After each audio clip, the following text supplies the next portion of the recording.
ngasi diwari malige ko masigi wari ase fictional ni hana dagi linrak pamati hana gi halaman ne amna linaram mi masigi wari ase matamoma dagi chatna rakhibani masigi wari se asum lirakke wari ase gule pakawali hairi tuge wari ni so mamangai gi matamda sarkistan ko bom fam amada chaubuning thorelam palami sini yamati manga leibam sen lanthum yamna paiba leiba ka chauba amagi mapu aipa ningthoni na ki manai masan amamasi yami aduga market taloi nupi siami market taloi sinupi mari ni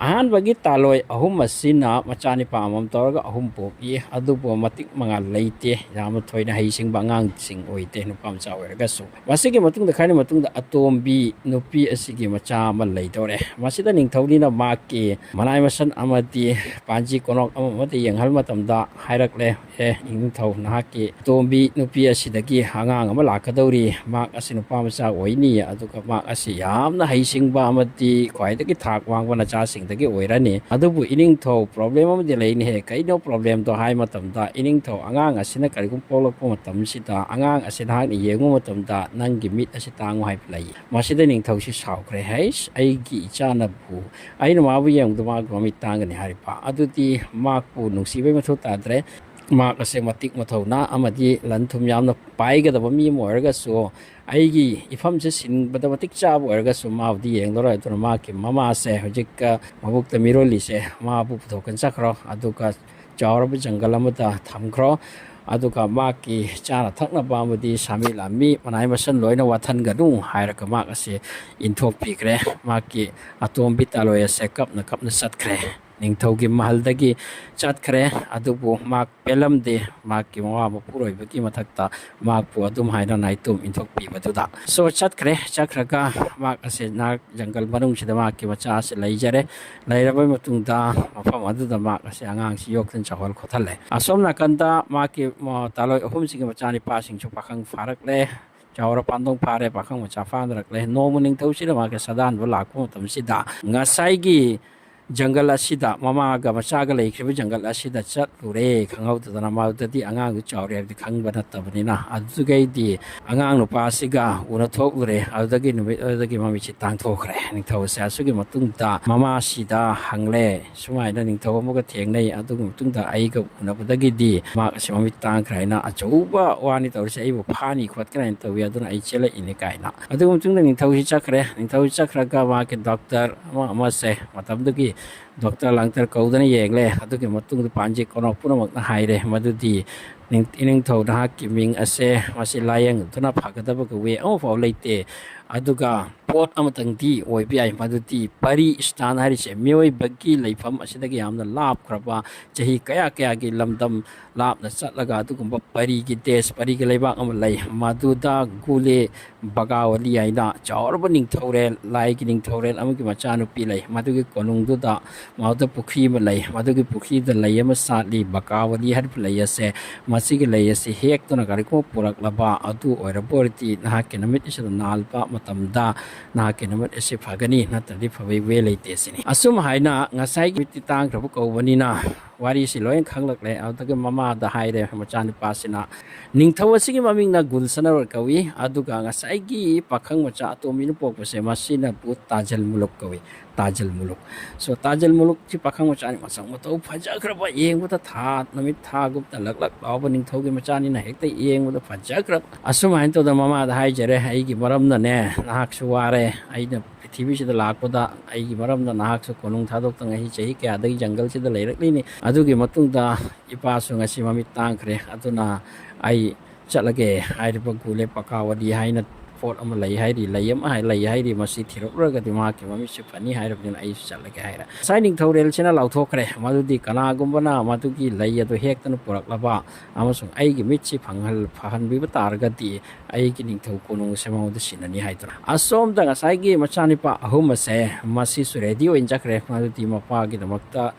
aikhoi madugi leidu thirakuni haiduna asomda tajal muluk su mama dagi ashirbat amti makhong put pairam laga ma sa thokre joy boira lan tamam leijaramani pura gaina asum thokan chakhibsina numit kaya ni la chakhraga makhoi gi leibak si na thokan satlaga ꯂꯩꯕꯥꯛ ꯑꯃꯗ ꯑꯃꯨꯛ ꯇꯥꯔꯨꯔꯦ ꯂꯩꯕꯥꯛꯁꯤꯗ ꯄꯥꯜꯂꯝꯃꯤꯕ ꯅꯤꯡꯊꯧ ꯑꯁꯤ ꯅꯤꯡꯊꯧ ꯅꯠꯇꯦꯌꯦ ꯅꯤꯡꯊꯧꯒꯤ ꯃꯆꯥꯅꯨꯄꯤ ꯑꯃꯈꯛꯅ ꯃꯄꯥꯁꯦ ꯑꯍꯜ ꯂꯃꯟ ꯑꯣꯏꯔꯛꯑꯗꯅ ꯅꯤꯡꯊꯧꯁꯦ ꯃꯆꯥꯅꯨꯄꯤꯁꯤꯅ ꯉꯁꯤ ꯁꯦꯟꯅꯔꯤꯌꯦ ꯃꯗꯨꯒꯤ ꯁꯍꯥꯖꯥꯗꯤ ꯃꯁꯛ ꯃꯇꯧ ꯐꯖꯈ꯭ꯔꯕꯤ ꯌꯦꯡꯕꯗ ꯊꯊꯠ ꯍꯦꯛ ꯂꯥꯎꯕꯤ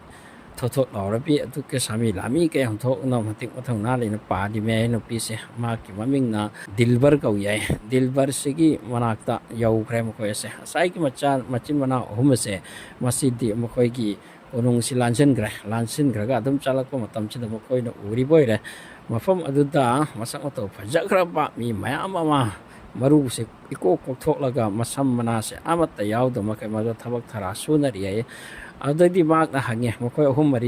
ꯃꯆꯤꯟ ꯃꯅꯥꯎ ꯑꯍꯨꯝꯁꯦ ꯑꯍꯥꯟꯕꯒꯤ ꯃꯈꯣꯏ ꯑꯁꯤꯅ ꯃꯈꯣꯏꯁꯤꯗ ꯃꯁꯛ ꯃꯇꯧ ꯐꯖꯕ ꯃꯤ ꯌꯥꯝ ꯂꯩ ꯑꯗꯨꯒ ꯂꯣꯏꯅ ꯃꯔꯨꯁꯦ ꯀꯣꯛꯑꯒ ꯊꯕꯛ ꯊꯧꯔꯝꯁꯤꯗ ꯀꯣꯅꯨꯡꯒꯤꯗ ꯁꯨꯔꯤꯁꯤ ꯀꯔꯤ ꯃꯔꯝꯒꯤꯅꯣ ꯍꯪꯕ ꯃꯇꯝꯗ ꯃꯈꯣꯏꯅ ꯍꯥꯏꯔꯦ ꯃꯁꯤꯒꯤ ꯀꯣꯅꯨꯡ ꯑꯁꯤꯗ ꯄꯥꯜꯂꯤꯕꯤꯁꯦ ꯂꯩꯁꯥꯕꯤꯅꯤ ꯐꯖꯈ꯭ꯔꯕꯤꯅꯤ ꯗꯤꯜꯕꯔ ꯀꯧꯏ ꯃꯍꯥꯛꯄꯨ ꯂꯧꯅꯤ ꯍꯥꯏꯅ ꯂꯥꯛꯄ ꯉꯥꯛꯇꯅꯤ ꯁꯤꯡꯁꯦ ꯂꯨꯍꯣꯡꯒꯦ ꯍꯥꯏꯗꯨꯅ ꯑꯗꯨꯕꯨ ꯗꯤꯜꯕꯔꯁꯤꯅ ꯂꯣꯏꯅ ꯀꯔꯤꯅꯣ ꯑꯃꯠꯇ ꯃꯍꯥꯛꯀ ꯂꯣꯏꯅꯅ ꯃꯍꯥꯛꯄꯨ ꯂꯧꯅꯤ ꯍꯥꯏꯅ ꯂꯥꯛꯄꯁꯤꯡ ꯑꯁꯦ ꯅꯤꯡꯊꯧ ꯃꯆꯥꯇ ꯑꯣꯏꯕꯅꯤꯅ ꯏꯅꯥꯛ ꯀꯩꯔꯥꯛ ꯈꯨꯟꯕ ꯃꯆꯥꯇ ꯑꯣꯏꯕꯅꯤꯅ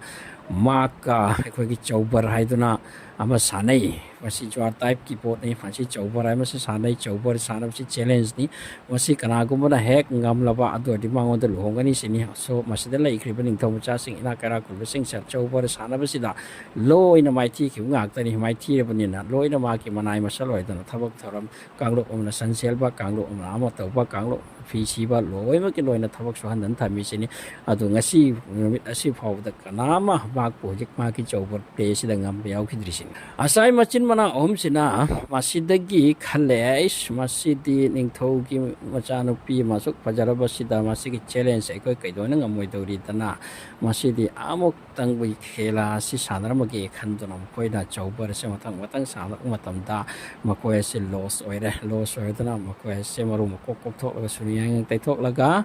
ꯑꯗꯨꯝ ꯍꯥꯏꯅ ꯃꯈꯣꯏꯁꯤ ꯃꯅꯥꯏ ꯃꯁꯟ ꯑꯣꯏꯗꯨꯅ ꯊꯝꯈ꯭ꯔꯦ ꯑꯁꯣꯝ ꯅꯥꯀꯟꯗ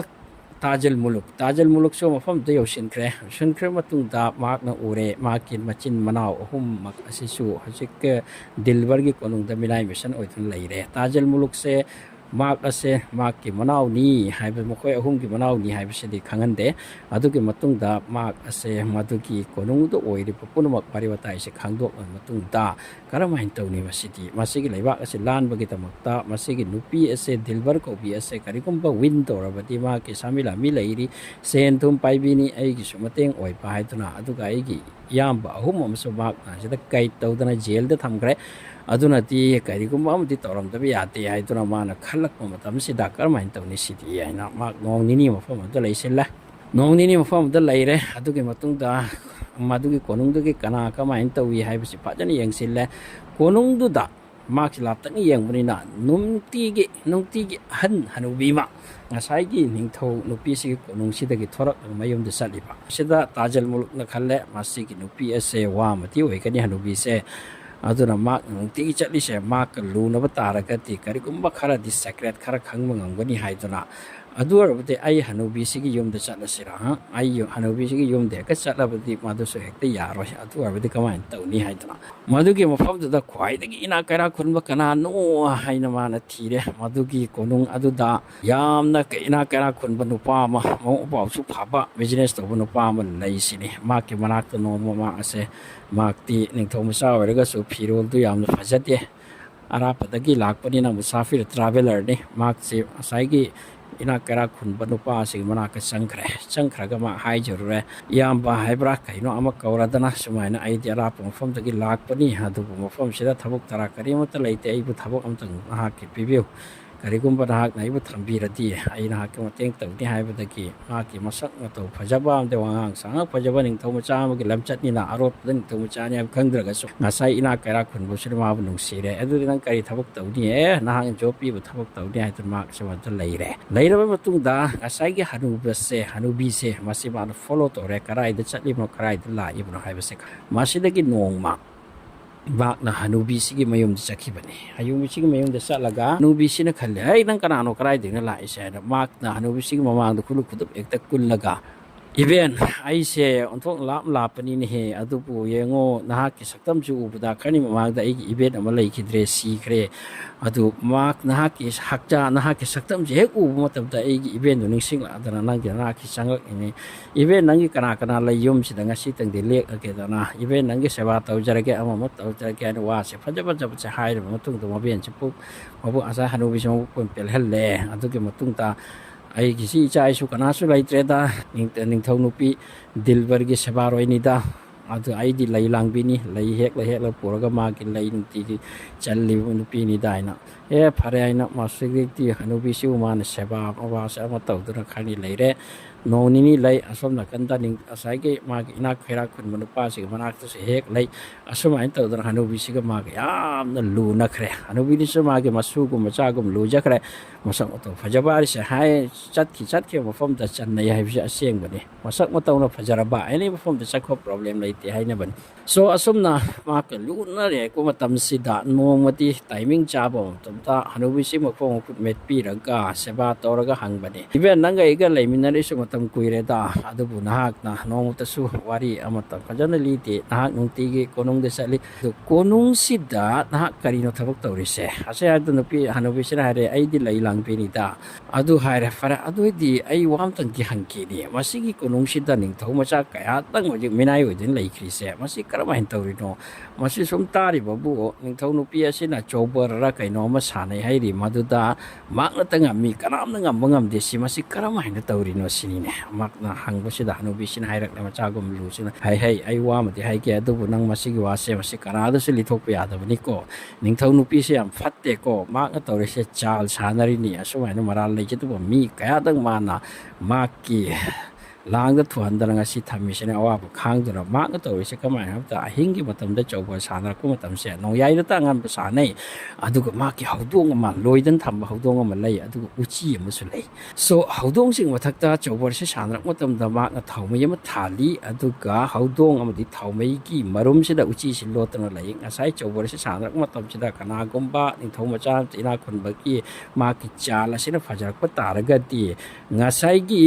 haudong sina makok sinoma aga thawmai si hekta muthat ki adoi matam da masai gi uchi sina ma ki chal do ningthau nupi sina thamning ofam da heka thamaga asum haidunna hekta ngamhalini sini ma ki chalai bu kasana te haire tajal muluk ti adu tani ngai dan lai se masi tabu khang la ke ai tano masi da ki mak na upayam toraga sai gi ina kara khun banupa sige mana ka sakre adu ga haire ngasi di baza chalo ga bani master ai ki master na hak tai ki mapuni na so I want the paisa ke tang piu si ti na ai salary su no de lo da bani ko paisa se dum kha kha nong na chai thak li hai tuna de yam bagum bani nai e kaya lo dum no se paisa pu ko ina sale adu botu wa se bazar de chakra ka sadung am lai ro sadung si lai da purak la sadung si lai da purak man train to ra sadung se he ko ka pi na ka pa da ma ki sal manung de chong thorok pa ko ka pi kap chal buda sal manung de paisin ki pa ma ki pai ma beg am yaw de ta atu mai pa jara train to ma tum ta ma asen nong ma haire ngasai gi hanubi sida ma ki ma ben sida event ai se othok lam de la khre ko sen thum budi pai jati hai po du bu ngai rak tre ki dilbar nupi sina na mi ka danga sumai na sana tan defeat to ki ma tom sa ai am tang lai bi eng ya ta mak se ina defeat to ngam rieng ge kari ko ma defeat to ngam mab di mak so ai ki nupi web ta bani dot mak se ai gi ikha pon ta bani to hai ma ta hanubi sin ya de to ko no nang ai icha sakra bani nang boi no tha dra bani aduna nang asig wa fam chi de hai ko no hai ma tam da yadre tajal muluk na angtang di sandar ke hai tunupi anubi sina fare sandar ina hai birak la masidagi ngasai gi ina kara kun manupa sig mana ka sakre atu ga hai je rang asi di phi phajaba amatang churam tang piu atu ga sagulam tang ga piu ai ne na ki ngasi thabam sakadam ne na hai la ta sai gi ina kun manupa sina hai rak chalo nang lai ba sagol sing se phajab ma hekta laura sakho adu ka phi se nang apa ma mu set ko asigi matung da ma ase phajab phi se le phajab sagol je thaura ga sai konung se thousand gre konung se thousand ki mo tam da dilbar ki manai ma san u gre adu ka haire samai na ki dilbar ko bi na ki ining thau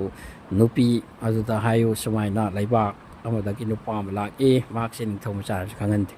lag e aduga ngasi nahak mo de challenge story sana ni sisini asig matung de power cp re matam da ngasai dilbar sina tajal muluk ase ꯀꯧꯁꯤꯜꯂꯒ ꯇꯥꯖꯜ ꯃꯨꯂꯨꯛꯅ ꯍꯥꯏꯈ꯭ꯔꯦ ꯑꯩꯁꯦ ꯑꯔꯥꯞꯄꯗꯒꯤ ꯂꯥꯛꯄꯅꯤ ꯅꯪꯒꯤ ꯑꯇꯤꯊꯤꯅꯤ ꯃꯦꯍꯃꯥꯟꯅꯤ ꯑꯗꯨꯕꯨ ꯑꯩꯕꯨ ꯐꯖꯕ ꯃꯐꯝꯗ ꯐꯝꯍꯟꯒꯗꯕꯅꯤ ꯅꯪꯒꯤ ꯏꯆꯝ ꯆꯝꯅ ꯇꯧꯕ ꯌꯥꯔꯣꯏ ꯍꯥꯏꯗꯨꯅ ꯃꯁꯤ ꯇꯥꯖꯜ ꯃꯨꯂꯨꯛꯀꯤ ꯋꯥꯁꯤꯗ ꯗꯤꯜꯕꯔꯁꯤꯅ ꯃꯍꯥꯛꯀꯤ ꯁꯛꯇꯝ ꯆꯨꯗꯝ ꯎꯕꯁꯤꯗ ꯅꯤꯡꯊꯧ ꯃꯆꯥꯅꯤ ꯍꯥꯏꯕ ꯈꯪꯗ꯭ꯔꯒꯁꯨ ꯃꯁꯤ ꯑꯔꯥꯏ ꯑꯆꯝꯕꯗꯤ ꯑꯣꯏꯔꯝꯃꯔꯣꯏ ꯍꯥꯏꯗꯨꯅ ꯃꯍꯥꯛꯄꯨ ꯌꯥꯝꯅ ꯐꯖꯅ ꯄꯨꯁꯜꯂꯗꯨꯅ ꯐꯖꯅ ꯐꯝꯍꯜꯂꯦ ꯑꯗꯨꯒ ꯁꯅꯥꯒꯤ ꯀꯥꯡꯊꯣꯜ ꯑꯃꯁꯤꯗ ꯃꯗꯒꯤ ꯁꯅꯥꯒꯤ ꯄꯨꯈꯝ ꯇꯦꯡꯀꯣꯠ ꯄꯨꯊꯣꯔꯛꯇꯨꯅ ꯄꯤꯖ ꯄꯤꯊꯛꯂꯦ ꯑꯗꯨꯒꯤ ꯐꯣꯜ ꯐ꯭ꯔꯨꯏꯠ ꯄꯤꯖꯔꯦ ꯑꯗꯨꯒꯤ ꯃꯇꯨꯡꯗ ꯗꯤꯜꯕꯔꯁꯤꯗ ꯇꯥꯖꯜ ꯃꯨꯂꯨꯛꯅ ꯍꯥꯏꯔꯦ ꯑꯩ ꯅꯍꯥꯛꯀ ꯈꯦꯂꯥ ꯑꯁꯦ ꯁꯥꯟꯅꯕ ꯄꯥꯝꯃꯤ ꯑꯗꯨꯒ ꯀꯔꯤꯒꯨꯝꯕ ꯅꯍꯥꯛꯅ ꯉꯝꯈ꯭ꯔꯕꯗꯤ ꯑꯩ ꯅꯍꯥꯛꯀꯤ ꯃꯤꯅꯥꯏ ꯑꯣꯏꯗꯅ ꯄꯨꯟꯁꯤꯁꯤ ꯀꯠꯀꯦ ꯑꯗꯨꯒ ꯀꯔꯤꯒꯨꯝꯕ ꯑꯩꯅ ꯅꯪ ꯉꯝꯈ꯭ꯔꯕꯗꯤ ꯃꯗꯨꯒꯤ ꯃꯈꯥ ꯇꯥꯕꯗꯤ ꯅꯪꯅ ꯈꯪꯉꯤꯗꯣ ꯑꯩꯅ ꯗꯤꯜꯕꯔꯁꯤꯅ ꯍꯥꯏꯔꯛꯏ ꯑꯩ ꯅꯪꯕꯨ ꯂꯣꯁ ꯑꯣꯏꯕꯁꯤ ꯄꯥꯝꯗꯦꯗ ꯅꯪ ꯑꯁꯦ ꯑꯩ ꯈꯨꯠꯇ ꯗꯤꯐꯤꯠ ꯑꯣꯏꯕ ꯍꯥꯏꯁꯤ ꯁꯣꯏꯗ꯭ꯔꯕꯅꯤ ꯑꯗꯨꯅ ꯇꯧꯅꯨ ꯍꯥꯏꯔꯦ ꯗꯤꯜꯕꯔꯅ ꯍꯥꯏꯕꯤ ꯇꯧꯅꯨ ꯍꯥꯏꯅ ꯇꯥꯖꯜ ꯃꯨꯂꯨꯛꯅ ꯌꯥꯗ꯭ꯔꯦ ꯐꯔꯦ ꯑꯗꯨꯑꯣꯏꯗꯤ ꯁꯥꯟꯅꯔꯁꯦ ꯍꯥꯏꯅ ꯑꯍꯤꯡꯒꯤ ꯅꯣꯡꯌꯥꯏꯁꯤꯗ ꯃꯤ ꯄꯨꯝꯅꯃꯛ ꯂꯩꯇ꯭ꯔꯕ ꯃꯇꯝꯁꯤꯗ ꯁꯥꯟꯅꯕꯁꯦ ꯍꯧꯔꯛꯂꯦ ꯗꯤꯜꯕꯔꯁꯦ ꯐꯖꯅ ꯃꯥꯒꯤ ꯀꯥꯡꯊꯣꯜꯗꯨ ꯐꯝꯈ꯭ꯔꯦ ꯗꯤꯜꯕꯔꯒꯤ ꯃꯔꯥꯏ ꯃꯆꯟꯅ ꯁꯦꯝ ꯁꯥꯈ꯭ꯔꯦ ꯔꯨꯝ ꯑꯗꯨ ꯑꯗꯨꯒꯤ ꯃꯇꯨꯡꯗ ꯆꯥꯅ ꯊꯛꯅꯕꯒ ꯁꯤꯜ ꯂꯥꯡꯈꯤꯗꯨꯅ ꯆꯧꯕꯔꯁꯤ ꯈꯤꯟꯗꯨꯅ ꯊꯝꯈ꯭ꯔꯦ ꯑꯗꯨꯒꯤ ꯃꯇꯨꯡꯗ ꯁꯥꯟꯅꯕ ꯍꯧꯔꯛꯂꯦ ꯑꯍꯥꯟꯕꯒꯤ ꯄ꯭ꯂꯦꯗ ꯅꯨꯄꯥ ꯇꯥꯖꯜ ꯃꯨꯂꯨꯛꯁꯨ ꯄꯩꯁꯥ ꯈꯔ ꯄꯨꯗꯨꯅ ꯂꯥꯛꯏ ꯃꯥꯒꯤ ꯃꯥꯁꯨ ꯊꯥ ꯑꯃꯁꯤ ꯂꯣꯏ ꯂꯣꯁ ꯑꯣꯏꯔꯦ ꯑꯅꯤꯔꯛ ꯑꯍꯨꯝꯂꯛ ꯁꯥꯟꯅꯔꯤ ꯂꯣꯏ ꯂꯣꯁ ꯑꯣꯏꯔꯦ ꯑꯗꯨꯒꯤ ꯃꯇꯨꯡꯗ ꯍꯥꯏꯔꯦ ꯗꯤꯜꯕꯔꯁꯤꯅ ꯉꯁꯤ ꯅꯪ ꯑꯩꯒꯤ ꯈꯨꯠꯇ ꯂꯣꯁ ꯑꯣꯏꯔꯕꯅꯤꯀꯣ ꯑꯗꯨꯅ ꯅꯪꯁꯦ ꯑꯩꯒꯤ ꯃꯤꯅꯥꯏ ꯑꯣꯏꯕ ꯇꯥꯕꯅꯤ ꯑꯃꯁꯨꯡ ꯅꯪ ꯑꯁꯦ ꯍꯧꯖꯤꯛ ꯄꯨꯂꯤꯁ ꯁꯤꯄꯥꯏꯅ ꯐꯥꯗꯨꯅ ꯄꯨꯈ꯭ꯔ ꯀꯅꯥꯒꯤ ꯖꯦꯜꯗ ꯊꯝꯈ꯭ꯔꯅꯤ ꯍꯥꯏꯕ ꯃꯇꯝꯗ ꯇꯥꯖꯜ ꯃꯨꯂꯨꯛꯅ ꯍꯥꯏꯔꯦ ꯅꯣ ꯉꯥꯏꯍꯥꯛꯇꯪꯒ ꯁꯥꯟꯅꯈꯤꯁꯤ ꯑꯩꯒꯤ ꯊꯣꯛꯄ ꯑꯩꯉꯣꯟꯗ ꯆꯥꯟꯁ ꯑꯃꯇꯒ ꯄꯤꯌꯨ ꯍꯥꯏꯅ ꯁꯥꯟꯅꯔꯦ ꯑꯗꯨꯒꯤ ꯃꯇꯨꯡꯗ ꯃꯍꯥꯛ ꯑꯁꯤ ꯀꯝꯄ꯭ꯂꯤꯠ ꯐꯖꯅ ꯔꯦꯗꯤꯗ ꯑꯣꯏꯔꯦ ꯑꯗꯨꯒꯤ ꯃꯇꯨꯡꯗ ꯃꯍꯥꯛ ꯑꯁꯦ ꯁꯥꯟꯅꯕ ꯍꯧꯔꯛꯄ ꯃꯇꯝꯁꯤꯗ ꯉꯁꯥꯏꯒꯤ ꯃꯥꯅ ꯉꯝꯂꯛꯄꯒꯤ ꯆꯥꯟꯁ ꯂꯥꯛꯄꯁꯤꯗ ꯉꯁꯥꯏꯒꯤ ꯗꯤꯜꯕꯔꯁꯤꯅ ꯃꯍꯥꯛꯀꯤ ꯏꯁꯥꯔꯥ ꯑꯃꯗ ꯍꯧꯗꯣꯡꯁꯤ ꯅꯣꯝꯗꯅ ꯊꯝꯃꯣꯏꯁꯤ ꯃꯨꯠꯈ꯭ꯔꯦ ꯃꯁꯤꯒꯤ ꯆꯩꯔꯛ ꯑꯁꯤꯗ ꯃꯥ ꯈꯨꯀꯥꯞꯄꯤ ꯀꯥꯞꯄꯒ ꯃꯥꯒꯤ ꯁꯗꯨꯡꯁꯦ ꯀꯥꯞꯈꯤꯕꯗ ꯁꯗꯨꯡꯁꯦ ꯐꯨꯗꯣꯔꯛꯄꯗ ꯍꯧꯗꯣꯡꯁꯤꯗꯤ ꯃꯤꯀꯨꯞ ꯄꯤꯕꯗ ꯃꯍꯥꯛꯁꯤ ꯀꯤꯈꯤꯗꯨꯅ ꯀꯣꯏꯆꯦꯟ ꯆꯦꯟꯈ꯭ꯔꯦ ꯎꯆꯤꯁꯤꯗꯤ ꯈꯪꯋꯥꯡ ꯋꯥꯡꯈ꯭ꯔꯦ ꯑꯁꯨꯝꯍꯥꯏꯅ ꯇꯧꯗꯅ ꯊꯥꯎꯃꯩꯁꯦ ꯊꯥꯜꯂꯦ ꯀꯩꯒꯤꯅꯣ ꯊꯥꯎꯃꯩ ꯃꯨꯠꯈ꯭ꯔꯤꯁꯦ ꯅꯪꯒꯤ ꯊꯥꯎꯃꯩꯁꯦ ꯀꯩꯒꯤꯅꯣꯅꯦ ꯑꯁꯨꯛ ꯆꯥꯎꯔꯕ ꯅꯤꯡꯊꯧ ꯑꯃ ꯑꯣꯏꯔꯒ ꯅꯤꯡꯊꯧ ꯅꯨꯄꯤ ꯑꯣꯏꯔꯒ ꯅꯪꯒꯤ ꯊꯥꯎꯃꯩꯒꯤ ꯊꯝꯐꯝ ꯊꯥꯎꯃꯩ ꯃꯈꯣꯡ ꯑꯃ ꯐꯥꯎ ꯊꯝꯗꯣꯏꯁꯦ ꯀꯔꯤꯒꯤꯅꯣ ꯀꯥꯏꯅ ꯇꯥꯖꯜ ꯃꯨꯂꯨꯛꯅ ꯍꯥꯏꯔꯦ ꯑꯗꯨꯒꯤ ꯃꯇꯨꯡꯗ ꯅꯤꯡꯊꯧ ꯅꯨꯄꯤꯁꯤ ꯏꯀꯥꯏꯈ꯭ꯔꯦ ꯃꯥ ꯈꯪꯕ ꯉꯝꯗꯦ ꯃꯥꯒꯤ ꯁꯗꯨꯡ ꯑꯃꯅ ꯇꯧꯈꯤꯕꯅꯤ ꯍꯥꯏꯁꯦ ꯈꯪꯕ ꯉꯝꯗꯦ ꯃꯗꯨꯒꯤ ꯊꯥꯎꯃꯩꯁꯦ ꯊꯥꯜꯂꯦ ꯉꯁꯥꯏ ꯍꯧꯗꯣꯡꯁꯤ ꯃꯥꯡꯈ꯭ꯔꯦ ꯍꯟꯖꯤꯜꯂꯛꯑꯣ ꯌꯥꯗ꯭ꯔꯦ ꯎꯆꯤ ꯃꯥꯡꯈ꯭ꯔꯦ ꯍꯟꯖꯤꯜꯂꯛꯑꯣ ꯌꯥꯗ꯭ꯔꯦ ꯃꯁꯤꯒꯤ ꯃꯇꯨꯡꯗ ꯁꯥꯟꯅꯒꯠꯂꯛꯄꯁꯤ ꯄ꯭ꯂꯦ ꯈꯨꯗꯤꯡꯒꯤ ꯇꯥꯖꯜ ꯃꯨꯂꯨꯛꯇꯅ ꯉꯝꯂꯦ ꯑꯁꯨꯝꯇ ꯉꯝꯂꯦ ꯍꯧꯖꯤꯛ ꯗꯤꯜꯕꯔꯁꯤ ꯃꯥꯏ ꯃꯤꯠ ꯉꯥꯡꯁꯤꯜꯂꯛꯂꯦ ꯃꯍꯥꯛꯀꯤ ꯎꯄꯥꯏ ꯑꯃꯠꯇ ꯎꯗ꯭ꯔꯦ ꯑꯗꯨꯒꯤ ꯃꯇꯨꯡꯗ ꯀꯣꯅꯨꯡ ꯊꯥꯔꯦ ꯇꯥꯖꯜ ꯃꯨꯂꯨꯛꯇ ꯐꯥꯎꯔꯦ ꯁꯦꯟ ꯊꯨꯝ ꯊꯥꯔꯦ ꯂꯣꯏꯅ ꯐꯥꯎꯔꯦ ꯑꯔꯣꯏꯕꯗ ꯗꯤꯜꯕꯔꯁꯤ ꯎꯄꯥꯏ ꯂꯩꯇ꯭ꯔꯦ ꯑꯗꯨꯒꯤ ꯃꯇꯨꯡꯗ ꯃꯁꯥꯅ ꯊꯥꯔꯦ ꯑꯗꯨꯗꯁꯨ ꯂꯣꯁ ꯑꯣꯏꯔꯦ ꯑꯗꯨꯒꯤ ꯃꯇꯨꯡꯗ ꯗꯤꯜꯕꯔꯁꯤꯅ ꯇꯥꯖꯜ ꯃꯨꯂꯨꯛꯀꯤ ꯃꯈꯣꯡ ꯃꯈꯨꯠ ꯄꯥꯏꯈ꯭ꯔꯦ ꯑꯩꯅ ꯉꯁꯤ ꯑꯁꯨꯛ ꯀꯨꯏꯕꯁꯤꯗ ꯅꯪꯒꯨꯝꯕ ꯎꯖꯔꯛꯇ꯭ꯔꯤ ꯍꯥꯏꯗꯨꯅ ꯉꯁꯤꯗꯤ ꯑꯩ ꯅꯉꯣꯟꯗ ꯀꯠꯂꯕꯅꯤ ꯑꯩꯕꯨ ꯂꯨꯍꯣꯡꯕꯤꯔꯣ ꯑꯗꯨꯒ ꯃꯁꯤꯗ ꯀꯣꯅꯨꯡꯁꯤꯗ ꯅꯨꯡꯉꯥꯏꯅ ꯂꯩꯔꯁꯤ ꯍꯥꯏꯗꯨꯅ ꯇꯥꯖꯜ ꯃꯨꯂꯨꯛꯅ ꯍꯥꯏꯔꯦ ꯅꯪꯕꯨ ꯑꯩ ꯍꯦꯛꯇ ꯂꯨꯍꯣꯡꯕ ꯌꯥꯈꯤꯔꯣꯏ ꯑꯩꯗꯤ ꯑꯦꯝ ꯑꯣꯕꯖꯦꯛꯇꯤꯞ ꯑꯃꯒꯤ ꯃꯇꯨꯡ ꯏꯟꯅ ꯂꯥꯛꯄꯅꯤ ꯑꯩꯒꯤ ꯊꯕꯛ ꯊꯧꯔꯝ ꯃꯌꯥꯝ ꯑꯃ ꯂꯩꯔꯤ ꯑꯗꯨꯒꯤ ꯃꯇꯨꯡꯗ ꯗꯤꯜꯕꯔꯁꯤꯅ ꯃꯍꯥꯛꯄꯨ ꯁꯨꯡꯌꯥ ꯌꯥꯗ꯭ꯔꯦ ꯅꯪ ꯑꯩꯕꯨ ꯂꯨꯍꯣꯡꯉꯝꯗꯅ ꯆꯠꯄ ꯌꯥꯔꯣꯏ ꯅꯪꯒꯤ ꯆꯠꯈꯤꯕ ꯃꯐꯝꯗ ꯆꯠꯄ ꯀꯩꯁꯨ ꯀꯥꯏꯗꯦ ꯑꯗꯨꯕꯨ ꯑꯩ ꯅꯪꯒꯤ ꯉꯁꯤꯗꯒꯤ ꯅꯪꯒꯤ ꯇꯥꯂꯣꯏ ꯑꯣꯏꯔꯕꯅꯤ ꯍꯥꯏꯔꯕ ꯃꯇꯨꯡꯗ ꯌꯥꯝꯅ ꯆꯥꯎꯅ ꯑꯦꯔꯦꯟꯖꯃꯦꯟ ꯇꯧꯔꯕ ꯃꯇꯨꯡꯗ ꯉꯁꯥꯏꯒꯤ ꯃꯈꯣꯏ ꯑꯅꯤꯁꯤ ꯂꯨꯍꯣꯡꯂꯕ ꯃꯇꯨꯡꯗ ꯗꯤꯜꯕꯔꯁꯦ ꯃꯐꯝ ꯑꯗꯨ ꯊꯔꯝꯃꯦ ꯑꯗꯨꯒꯤ ꯃꯇꯨꯡꯗ ꯇꯥꯖꯜ ꯃꯨꯂꯨꯛꯁꯦ ꯍꯧꯖꯤꯛ ꯆꯠꯈ꯭ꯔꯦ ꯃꯍꯥꯛꯅ ꯍꯥꯏꯔꯦ ꯁꯤꯗ ꯂꯩꯔꯤꯕ ꯃꯤ ꯃꯌꯥꯝ ꯑꯁꯦ ꯃꯁꯤ ꯂꯣꯏꯅ ꯊꯥꯗꯣꯛꯈ꯭ꯔꯣ ꯑꯗꯨꯒ ꯃꯁꯤꯒꯤ ꯑꯍꯨꯝꯁꯦ ꯃꯁꯤ ꯊꯥꯗꯣꯛꯈꯤꯅꯨ ꯈꯔꯅꯤ ꯊꯔꯝꯈꯣ ꯃꯁꯤꯒꯤ ꯑꯍꯨꯝꯁꯤꯒ ꯑꯩꯒ ꯆꯥꯎꯔꯕ ꯔꯤꯂꯦꯁꯟ ꯑꯃ ꯂꯩꯔꯤ ꯑꯗꯨꯕꯨ ꯃꯍꯥꯛꯅ ꯀꯅꯥꯅꯣ ꯍꯥꯏꯕꯁꯤꯗꯤ ꯈꯪꯍꯟꯗꯦ ꯑꯁꯨꯝ ꯍꯥꯏꯅ ꯇꯥꯖꯜ ꯃꯨꯂꯨꯛꯁꯦ ꯗꯤꯜꯕꯔꯗꯒꯤ ꯕꯤꯗꯥꯏ ꯂꯧꯔꯗꯨꯅ ꯃꯍꯥꯛꯀꯤ ꯁꯦꯀꯦꯟ ꯁ꯭ꯇꯦꯞ ꯃꯍꯥꯛꯀꯤ ꯉꯁꯥꯏ ꯒꯨꯂꯦ ꯄꯀꯥꯋꯂꯤ ꯄꯔꯤꯁꯇꯪꯍꯟꯁꯤꯗ ꯆꯠꯄꯒꯤꯗꯃꯛꯇ ꯊꯣꯛꯄ ꯆꯠꯈ꯭ꯔꯦ ꯑꯁꯨꯝ ꯆꯠꯈꯤꯕꯁꯤ ꯗꯤꯜꯕꯔ ꯈꯣꯏꯒꯤ ꯂꯩꯕꯥꯛ ꯑꯁꯤ ꯊꯥꯗꯣꯛꯇꯨꯅ ꯃꯥꯁꯤ ꯆꯠꯈꯤꯕꯗꯒꯤ ꯀꯗꯥꯏ ꯆꯠꯇꯣꯔꯤꯃꯣ ꯀꯔꯝ ꯇꯧꯗꯣꯔꯤꯃꯣ ꯀꯔꯝꯕ ꯃꯐꯝꯗ ꯄꯔꯤꯁꯇꯥꯟꯁꯤ ꯂꯩꯔꯤꯕꯅꯣ ꯍꯥꯏꯕꯁꯤ ꯀꯔꯤꯝꯇ ꯈꯪꯗꯦ ꯃꯍꯥꯛꯀꯤ ꯁꯒꯣꯜꯁꯤꯁꯨ ꯋꯥꯔꯛꯂꯦ ꯁꯨꯝ ꯆꯠꯈꯤꯕꯅ ꯁꯃꯟꯗꯔ ꯑꯃ ꯊꯦꯡꯅꯔꯨꯔꯦ ꯁꯃꯟꯗꯔꯁꯤꯒꯤ ꯇꯣꯔꯕꯥꯟꯗ ꯌꯥꯝꯅ ꯆꯥꯎꯔꯕ ꯎꯄꯥꯝꯕꯤ ꯑꯃ ꯂꯩꯔꯝꯃꯤ ꯃꯁꯤꯒꯤ ꯎꯄꯥꯝꯕꯤꯁꯤ ꯃꯈꯣꯡꯗ ꯇꯥꯖꯜ ꯃꯨꯂꯨꯛꯁꯦ ꯉꯥꯏꯍꯥꯛꯇꯪ ꯄꯣꯊꯥꯗꯨꯅ ꯂꯩꯕ ꯃꯇꯝꯗ ꯃꯗꯨꯒꯤ ꯁꯃꯨꯗ꯭ꯔꯗꯒꯤ ꯆꯥꯎꯔꯕ ꯂꯤꯜ ꯑꯃ ꯂꯥꯛꯂꯒ ꯉꯁꯥꯏꯒꯤ ꯎ ꯃꯇꯣꯜꯁꯤꯗ ꯀꯥꯈ꯭ꯔꯒ ꯎ ꯃꯇꯣꯜꯁꯤꯗꯅꯕꯨ ꯆꯥꯎꯔꯕ ꯎꯆꯦꯛ ꯇꯥꯏꯞ ꯑꯃꯈꯛꯀꯤ ꯃꯆꯥ ꯑꯅꯤ ꯑꯍꯨꯝꯈꯛ ꯃꯗꯨ ꯀꯣꯛꯆꯗꯨꯅ ꯃꯆꯥꯁꯤ ꯂꯩꯔꯤꯕ ꯑꯣꯏꯔꯦ ꯉꯁꯥꯏꯒꯤ ꯃꯆꯥꯁꯤꯡꯒꯤ ꯆꯥꯕꯒꯤ ꯂꯤꯜ ꯑꯆꯧꯕꯁꯤ ꯂꯥꯛꯂꯤꯕ ꯃꯁꯤꯗꯒꯤ ꯇꯥꯖꯜ ꯃꯨꯂꯨꯛꯁꯤꯅ ꯃꯁꯤ ꯀꯥꯗꯅ ꯆꯥꯔꯁꯤ ꯎꯆꯦꯛꯁꯤꯡꯁꯤ ꯆꯤꯔꯤ ꯆꯤꯔꯤ ꯈꯣꯡꯂꯛꯂꯤ ꯀꯟꯅ ꯃꯁꯤꯗꯤ ꯕꯦꯔꯥ ꯑꯃ ꯂꯩ ꯍꯥꯏꯗꯨꯅ ꯇꯥꯖꯜ ꯃꯨꯂꯨꯛꯅ ꯃꯥꯒꯤ ꯊꯥꯡꯁꯥꯡꯁꯤ ꯄꯨꯊꯣꯛꯂꯦ ꯍꯥꯏꯔꯒ ꯂꯤꯜꯁꯤ ꯀꯛꯂꯒꯤ ꯃꯇꯨꯡꯗ ꯂꯤꯜꯁꯤꯡ ꯑꯁꯤꯒꯤ ꯃꯇꯨꯞ ꯈꯔꯗꯣ ꯃꯥꯅ ꯎ ꯄꯥꯝꯕꯤꯁꯤꯗ ꯎꯆꯤꯟ ꯀꯥꯔꯒ ꯌꯦꯡꯂꯦ ꯃꯁꯤꯗꯗꯤ ꯎꯆꯦꯛ ꯈꯔ ꯂꯩꯗꯅ ꯃꯁꯤ ꯆꯥꯕꯒꯤ ꯀꯥꯔꯛꯏꯕ ꯅꯠꯇ꯭ꯔꯕ ꯑꯣꯏꯔꯦ ꯃꯁꯤꯗꯤ ꯋꯥꯅ ꯀꯥꯔꯒ ꯃꯥꯅ ꯂꯤꯜ ꯃꯆꯦꯠ ꯑꯃꯅꯤꯗꯨ ꯎꯆꯦꯛꯁꯤꯡꯗ ꯄꯤꯖꯔꯕ ꯃꯇꯨꯡꯗ ꯎꯆꯦꯛꯁꯤꯡ ꯃꯆꯥꯁꯤꯡꯒ ꯇꯨꯝꯈ꯭ꯔꯦ ꯉꯁꯥꯏꯒꯤ ꯎꯆꯦꯛ ꯃꯃꯥꯁꯦ ꯑꯣꯟꯊꯣꯛꯅ ꯆꯥꯎꯔꯕ ꯎꯆꯦꯛꯅꯤ ꯍꯥꯏꯔꯤ ꯁꯤꯃ꯭ꯔꯨꯛ ꯎꯆꯦꯛ ꯀꯧꯏ ꯍꯥꯏꯔꯤ ꯃꯁꯤꯒꯤ ꯎꯆꯦꯛꯁꯦ ꯄꯥꯏꯗꯅ ꯂꯥꯛꯄ ꯃꯇꯝꯗ ꯈꯦꯛꯇꯅ ꯂꯥꯎꯗꯅ ꯉꯁꯥꯏꯒꯤ ꯃꯆꯥꯁꯤꯡꯁꯦ ꯃꯥ ꯂꯥꯛꯄ ꯈꯨꯗꯤꯡꯒꯤ ꯈꯣꯡꯗꯅ ꯂꯥꯎꯗꯅ ꯇꯧꯏ ꯑꯗꯨꯕꯨ ꯅꯨꯃꯤꯠ ꯑꯁꯤꯗꯤ ꯀꯔꯤꯃꯠꯇ ꯈꯣꯟꯖꯦꯜ ꯇꯥꯗꯦ ꯂꯤꯟ ꯃꯁꯥꯗꯨ ꯆꯥꯔꯕ ꯃꯇꯨꯡꯗ ꯉꯁꯥꯏ ꯎꯆꯦꯛꯁꯤꯡꯁꯦ ꯃꯆꯥꯁꯤꯡꯒ ꯇꯨꯝꯈ꯭ꯔꯦ ꯃꯃꯥ ꯂꯥꯛꯄꯒ ꯈꯪꯗ꯭ꯔꯦ ꯑꯁꯨꯝꯍꯥꯏꯅ ꯃꯈꯥꯗ ꯅꯨꯄꯥ ꯑꯃ ꯂꯩ ꯃꯁꯤꯅ ꯑꯩꯒꯤ ꯏꯆꯥꯁꯤꯡꯁꯦ ꯍꯥꯠꯈ꯭ꯔꯕ ꯑꯣꯏꯔꯦ ꯑꯁꯨꯝꯍꯥꯏꯅ ꯆꯍꯤ ꯈꯨꯗꯤꯡꯒꯤ ꯑꯩꯅ ꯀꯣꯛꯆꯕ ꯃꯆꯥꯁꯦ ꯑꯃꯠꯇ ꯂꯩꯇ꯭ꯔꯤꯁꯤ ꯃꯁꯤꯒꯤ ꯇꯥꯏꯕꯪ ꯃꯤꯁꯤꯅ ꯍꯥꯠꯄ ꯑꯣꯏꯔꯝꯒꯅꯤ ꯃꯁꯤꯗꯤ ꯂꯣꯏꯊꯣꯛꯈ꯭ꯔꯒꯦ ꯍꯥꯏꯅ ꯐꯨꯊꯔꯛꯄ ꯃꯇꯝꯗ ꯃꯆꯥꯁꯤꯡꯁꯤꯅ ꯈꯣꯡꯂꯛꯂꯦ ꯏꯃꯥ ꯉꯥꯏꯈꯣ ꯍꯥꯏꯅ ꯋꯥꯔꯤ ꯄꯨꯝꯅꯃꯛ ꯂꯤꯅ ꯇꯥꯔꯦ ꯃꯥꯅ ꯀꯟꯕꯅꯤ ꯑꯩꯈꯣꯏꯕꯨ ꯂꯤꯟꯒꯤ ꯈꯌꯥꯠꯇꯒꯤꯅ ꯍꯥꯏꯔꯦ ꯎꯆꯦꯛꯁꯤ ꯄꯦꯟꯈ꯭ꯔꯦ ꯑꯗꯨꯒꯤ ꯃꯇꯨꯡꯗ ꯇꯥꯖꯟ ꯃꯨꯂꯨꯛꯇ ꯍꯪꯂꯦ ꯅꯪ ꯀꯅꯥꯅꯣ ꯀꯗꯥꯏꯗꯒꯤꯅꯣ ꯑꯃꯁꯨꯡ ꯀꯗꯥꯏ ꯆꯠꯀꯗꯕꯅꯣ ꯑꯩꯗꯤ ꯁꯨꯃꯥꯏꯅ ꯂꯥꯞꯂꯕ ꯄꯔꯤꯁꯊꯥꯟꯗ ꯆꯠꯀꯗꯕꯅꯤ ꯑꯃꯁꯨꯡ ꯒꯨꯂꯦ ꯄꯀꯥꯋꯂꯤ ꯍꯥꯏꯔꯤꯕ ꯃꯐꯝꯗꯨꯒꯤ ꯂꯩ ꯑꯃ ꯍꯦꯛꯂꯨꯒꯗꯕꯅꯤ ꯍꯥꯏꯕꯗ ꯎꯆꯦꯛꯁꯤꯅ ꯍꯥꯏꯔꯦ ꯒꯨꯂꯦ ꯄꯀꯥꯋꯂꯤꯒꯤ ꯂꯩ ꯍꯦꯛꯀꯗꯧꯔꯤꯕ ꯃꯗꯨ ꯉꯁꯤꯗꯒꯤ ꯊꯥ 3ꯀꯤ ꯂꯝꯕꯤ ꯆꯠꯂꯒꯅꯤ ꯑꯣꯏꯗ꯭ꯔ ꯄꯥꯗ꯭ꯔꯕ ꯀꯗꯥꯏꯗꯒꯤꯅꯣ ꯅꯪꯅ ꯋꯥꯈꯜ ꯈꯜꯂꯤꯁꯦ ꯑꯦꯅꯤꯋꯦ ꯅꯪ ꯑꯁꯤꯒꯤ ꯁꯃꯨꯗ꯭ꯔꯁꯦ ꯑꯩ ꯂꯥꯟꯊꯣꯛꯄꯤꯔꯝꯒꯦ ꯑꯗꯨꯒꯤ ꯃꯇꯨꯡꯗ ꯅꯪ ꯆꯠꯀꯗꯧꯔꯤꯕ ꯀꯥꯏ ꯆꯠꯀꯗꯧꯔꯤꯕ ꯈꯪꯕ ꯅꯠꯇꯦ ꯌꯥꯝ ꯂꯥꯞꯈ꯭ꯔ ꯄꯣꯠꯅꯤ ꯃꯗꯨ ꯐꯔꯦ ꯅꯪ ꯆꯠꯂꯣ ꯑꯩꯁꯤꯗ ꯃꯁꯥꯁꯤꯗ ꯇꯣꯡꯉꯥꯏꯅ ꯇꯣꯡꯉꯒ ꯁꯃꯨꯗ꯭ꯔꯁꯦ ꯂꯥꯟꯊꯣꯛꯄꯤꯔꯝꯃꯦ ꯁꯦꯃ꯭ꯔꯨꯛ ꯎꯆꯦꯛꯁꯤꯅ ꯃꯥꯒꯤ ꯃꯇꯨ ꯑꯅꯤꯈꯛ ꯄꯤꯔꯝꯃꯦ ꯃꯁꯤ ꯅꯪ ꯋꯥꯔꯛꯂꯒꯗꯤ ꯃꯩꯗ ꯌꯥꯌꯨ ꯑꯗꯨ ꯑꯩ ꯂꯥꯛꯀꯅꯤ ꯍꯥꯏꯗꯅ ꯑꯁꯨꯝꯅ ꯃꯤ ꯄꯣꯡ ꯇꯥꯗꯦ ꯍꯥꯏꯔꯤ ꯃꯐꯝ ꯑꯁꯤꯗ ꯖꯪꯒꯜ ꯅꯥꯔꯛꯀꯤ ꯅꯥꯔꯛ ꯑꯁꯨꯝ ꯍꯥꯏꯅ ꯃꯍꯥꯛꯁꯤ ꯇꯞꯅ ꯆꯠꯈꯠꯂꯛꯄꯁꯤꯅ ꯅꯨꯃꯤꯠ ꯀꯌꯥꯅꯤ ꯆꯠꯈ꯭ꯔꯕ ꯃꯇꯨꯡꯗ ꯑꯣꯟꯊꯣꯛꯅ ꯃꯝꯈ꯭ꯔꯕ ꯖꯪꯒꯜ ꯑꯃꯗ ꯑꯃꯨꯛ ꯊꯨꯡꯂꯔꯦ ꯋꯥꯕꯒꯤ ꯑꯔꯣꯏꯕꯅꯤ ꯃꯁꯥ ꯃꯎꯁꯤ ꯀꯪꯁꯤꯜꯂꯦ ꯅꯤꯡꯊꯧ ꯃꯆꯥ ꯑꯃꯒꯤ ꯐꯖꯕ ꯁꯛꯇꯝꯒ ꯃꯥꯡꯁꯤꯜꯂꯛꯂꯦ ꯁꯔꯨꯒ ꯁꯥꯒꯗ ꯄꯛꯁꯟꯅꯕ ꯍꯥꯏꯕꯗꯨ ꯑꯣꯏꯁꯤꯜꯂꯛꯂꯦ ꯋꯥꯕꯗ ꯅꯪꯕꯗ ꯉꯁꯥꯏ ꯃꯄꯥꯒꯤꯗꯃꯛꯇ ꯂꯩ ꯑꯗꯨ ꯐꯪꯕꯒꯤꯗꯃꯛꯇ ꯑꯁꯨꯃꯥꯏꯅ ꯅꯣꯡꯃ ꯆꯠꯈꯤꯕꯗꯗꯤ ꯃꯍꯥꯛꯅ ꯂꯥꯞꯇꯛꯅ ꯑꯗꯨꯝꯅ ꯆꯥꯎꯔꯕ ꯆꯤꯡꯒꯨꯝꯕ ꯑꯃ ꯎꯏ ꯃꯥꯅ ꯈꯜꯂꯤ ꯃꯁꯤꯗ ꯆꯤꯡ ꯑꯇꯩꯁꯨ ꯂꯩꯇꯕ ꯃꯐꯝꯁꯤꯗ ꯆꯤꯡ ꯑꯃ ꯂꯩꯔꯤꯁꯤ ꯀꯔꯤꯅꯣ ꯍꯥꯏꯅ ꯆꯪꯈꯤꯕ ꯃꯇꯝꯗꯗꯤ ꯃꯗꯨ ꯆꯤꯡ ꯅꯠꯂꯝꯗ꯭ꯔꯦ ꯆꯥꯎꯔꯕ ꯗꯦꯎ ꯙꯅꯤ ꯑꯃ ꯑꯣꯏꯔꯝꯂꯦ ꯃꯗꯨꯒꯤ ꯃꯅꯥꯛꯇ ꯆꯪꯈꯤꯕ ꯃꯇꯝꯗ ꯉꯁꯥꯏꯒꯤ ꯗꯦꯎꯁꯤꯅ ꯈꯣꯡ ꯂꯥꯎꯗꯅ ꯍꯥꯏꯔꯛꯂꯦ ꯉꯁꯤꯗꯤ ꯑꯗꯝꯒꯤ ꯃꯤꯒꯤ ꯃꯤꯅꯝ ꯁꯔꯝ ꯅꯝꯃꯤꯗ ꯃꯁꯤꯗꯒꯤ ꯗꯦꯎ ꯑꯁꯤꯅ ꯃꯍꯥꯛꯄꯨ ꯐꯥꯈ꯭ꯔꯒ ꯃꯅꯥꯛꯇ ꯊꯝꯈ꯭ꯔ ꯋꯥꯔꯤ ꯂꯤꯔꯦ ꯑꯁꯨꯃꯥꯏꯅ ꯅꯪ ꯀꯅꯥꯅꯣ ꯍꯥꯏꯕ ꯃꯇꯝꯁꯤꯗ ꯑꯁꯨꯝ ꯍꯥꯏꯅ ꯑꯩꯗꯤ ꯑꯔꯥꯞꯄꯗꯒꯤ ꯂꯥꯛꯄꯅꯤ ꯂꯝꯕꯤ ꯃꯥꯡꯈꯤꯗꯅ ꯃꯁꯤꯗ ꯌꯧꯔꯛꯈꯤꯕꯅꯤ ꯑꯗꯨꯗꯒꯤꯗꯤ ꯃꯍꯥꯛ ꯉꯁꯥꯏꯒꯤ ꯄꯔꯤꯁꯊꯥꯟꯒꯤ ꯃꯐꯝꯁꯤꯒꯤ ꯃꯐꯝ ꯄꯟꯗꯦ ꯒꯨꯂꯦ ꯄꯀꯥꯋꯂꯤꯒꯤ ꯋꯥꯐꯝ ꯄꯟꯗꯦ ꯃꯔꯝꯗꯤ ꯄꯜꯂꯨꯔꯒꯗꯤ ꯑꯩꯈꯣꯏꯒꯤ ꯗꯦꯎꯒꯤ ꯂꯩꯕꯥꯛ ꯌꯧꯔꯛꯑꯕꯅꯤꯅ ꯄ꯭ꯔꯣꯕ꯭ꯂꯦꯝ ꯑꯣꯏꯅꯤ ꯍꯥꯏꯕ ꯈꯟꯗꯨꯅ ꯑꯗꯨ ꯑꯣꯏꯕꯗꯤ ꯃꯥꯒꯤ ꯃꯁꯛ ꯃꯇꯧ ꯋꯥꯔꯤꯕ ꯅꯪꯂꯤꯕ ꯑꯃꯗꯤ ꯐꯖꯕꯁꯤ ꯎꯕꯁꯤꯗ ꯗꯦꯎꯁꯤꯅ ꯅꯨꯡꯁꯤꯗꯣꯛꯈ꯭ꯔꯦ ꯅꯪ ꯀꯗꯥꯏꯗꯒꯤꯅꯣ ꯅꯪ ꯑꯩꯕు ꯆꯥꯕꯗꯤ ꯌꯥꯔꯕꯅꯤ ꯑꯗꯨꯕు ꯅꯪꯒꯤ ꯋꯥꯉꯥꯡ ꯁꯉꯥꯡꯁꯤꯅ ꯅꯨꯡꯁꯤꯕ ꯑꯃ ꯄꯣꯛꯈ꯭ꯔꯦ ꯑꯗꯨꯗꯤ ꯅꯪ ꯑꯩꯅ ꯌꯣꯛꯂꯅꯤ ꯁꯤꯗ ꯑꯩꯁꯤꯗ ꯂꯩꯔꯣ ꯍꯥꯏꯗꯨꯅ ꯑꯗꯨꯏꯗꯤ ꯅꯪ ꯀꯔꯤ ꯆꯥꯅꯤ ꯑꯩꯈꯣꯏꯗ ꯐꯪ ꯆꯥꯏ ꯁꯥ ꯉꯥ ꯑꯐꯪꯕ ꯆꯥꯔꯤꯕꯅꯤ ꯑꯩꯈꯣꯏꯒꯤ ꯌꯥꯒꯁꯤ ꯆꯥꯎꯔꯁꯤ ꯎꯗ꯭ꯔꯥ ꯌꯥ ꯑꯅꯤꯒꯤ ꯃꯔꯛꯇ ꯍꯟ ꯈꯔ ꯇꯥꯔꯤ ꯍꯥꯏꯔꯤ ꯅꯝꯊꯤ ꯂꯩꯗꯅ ꯋꯥꯆꯦꯛ ꯑꯃꯗꯤ ꯁꯥ ꯉꯥ ꯆꯥꯕꯒꯤ ꯑꯗꯨꯗꯒꯤꯗꯤ ꯀꯩꯅꯣꯁꯤꯅ ꯇꯥꯖꯜ ꯃꯨꯂꯨꯛꯅ ꯍꯥꯏꯔꯦ ꯅꯈꯣꯏꯅ ꯆꯥꯕ ꯆꯤꯟꯖꯥꯛꯇꯨꯗꯤ ꯑꯩꯈꯣꯏ ꯆꯥꯕ ꯌꯥꯗꯦ ꯍꯥꯏꯗꯨꯅ ꯑꯩꯈꯣꯏꯗꯤ ꯌꯥꯝ ꯘꯤ ꯃꯣꯏꯗꯥ ꯇꯧꯔꯒ ꯐꯖꯅ ꯆꯤꯅꯤꯒ ꯇꯣꯠꯂꯒ ꯃꯗꯨ ꯃꯩꯗ ꯂꯧꯔꯒ ꯐꯖꯅ ꯆꯥꯔꯤ ꯄꯣꯠꯅꯤ ꯑꯩꯈꯣꯏꯗꯤ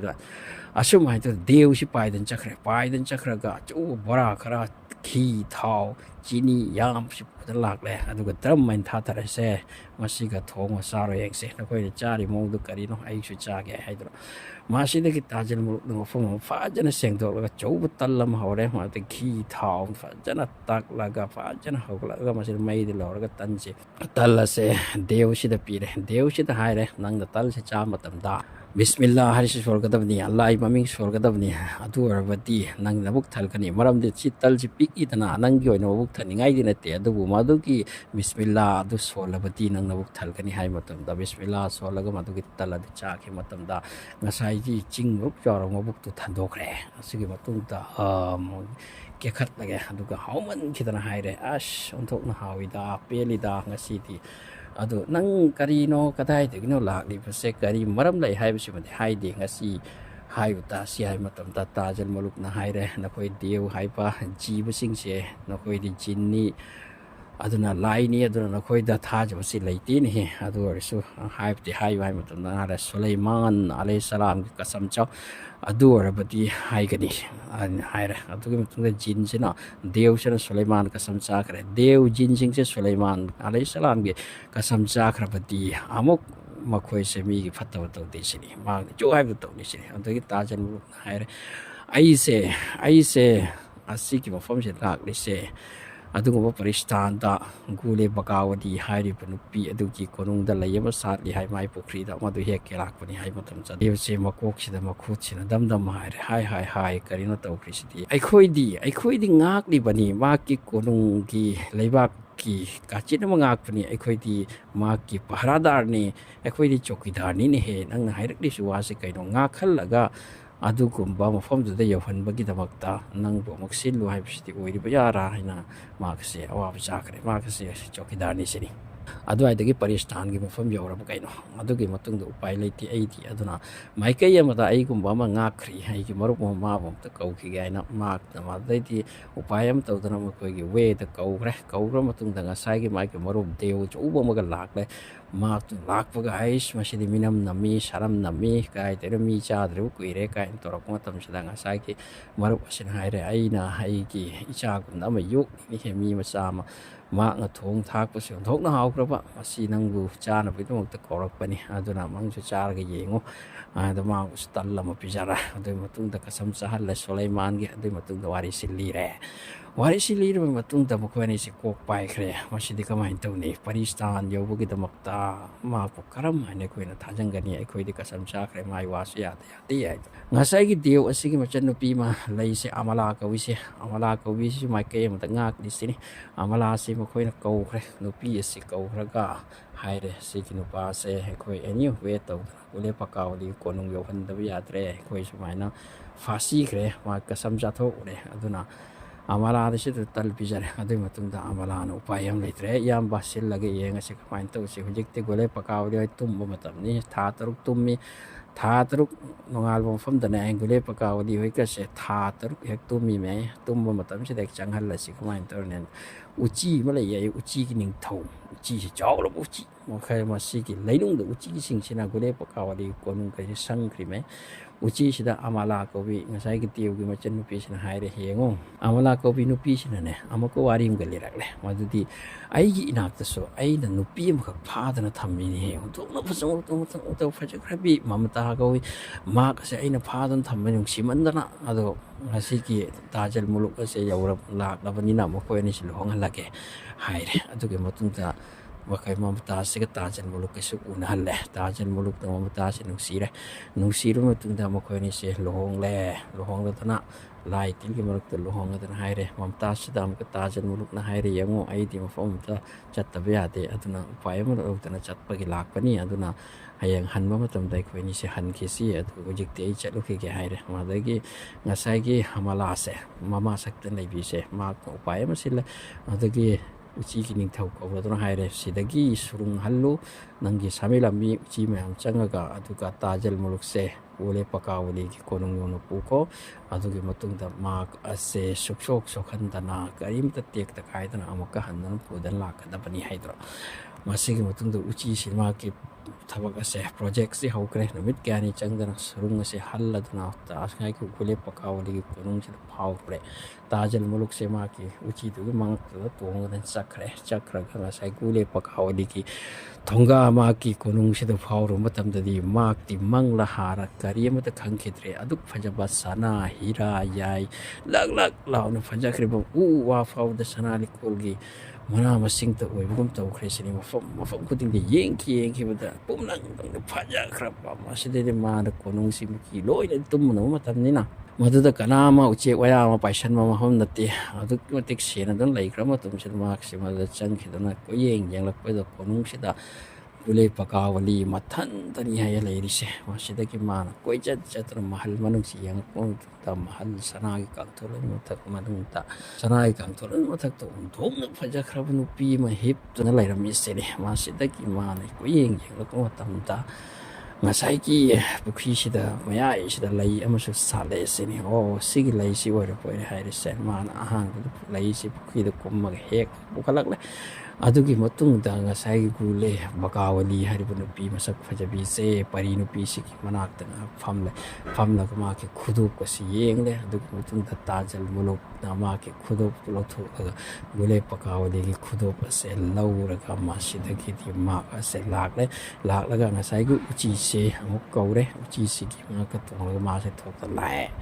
ꯂꯥꯛꯇꯅ ꯁꯣꯝꯗ ꯉꯁꯥꯏꯒꯤ ꯃꯝꯇꯥꯁꯤꯒ ꯑꯃꯨꯛ ꯎꯅꯔꯦ ꯃꯝꯇꯥꯁꯤꯒ ꯃꯥꯛꯀ ꯍꯟꯅ ꯂꯥꯛꯂꯦ ꯉꯁꯥꯏ ꯇꯨꯔꯦꯟꯁꯤ ꯂꯥꯟꯕꯗꯅꯕꯨ ꯉꯁꯥꯏꯒꯤ ꯁꯦꯝꯔꯨꯛ ꯑꯁꯤꯒꯤ ꯃꯥꯒꯤ ꯃꯇꯨꯁꯤ ꯀꯥꯕꯗ ꯁꯦꯝꯔꯨꯛ ꯎꯆꯦꯛꯁꯦ ꯑꯃꯨꯛ ꯂꯥꯛꯂꯒ ꯃꯈꯣꯏ ꯑꯅꯤꯁꯤ ꯄꯨꯗꯅ ꯆꯠꯈ꯭ꯔꯦ ꯑꯁꯨꯃꯥꯏꯅ ꯇꯧꯗꯅ ꯃꯈꯣꯏ ꯑꯅꯤꯁꯤ ꯌꯧꯔꯛꯂꯕ ꯃꯇꯨꯡꯗ ꯉꯁꯥꯏꯒꯤ ꯗꯤꯜꯕꯔꯒꯤ ꯀꯣꯅꯨꯡꯁꯦ ꯑꯃꯨꯛ ꯌꯧꯔꯛꯂꯦ ꯗꯤꯜꯕꯔꯒꯤ ꯀꯣꯅꯨꯡꯁꯤꯗꯒꯤ ꯉꯁꯥꯏ ꯃꯆꯤꯟ ꯃꯅꯥꯎ ꯑꯍꯨꯝꯁꯦ ꯃꯥꯛꯅ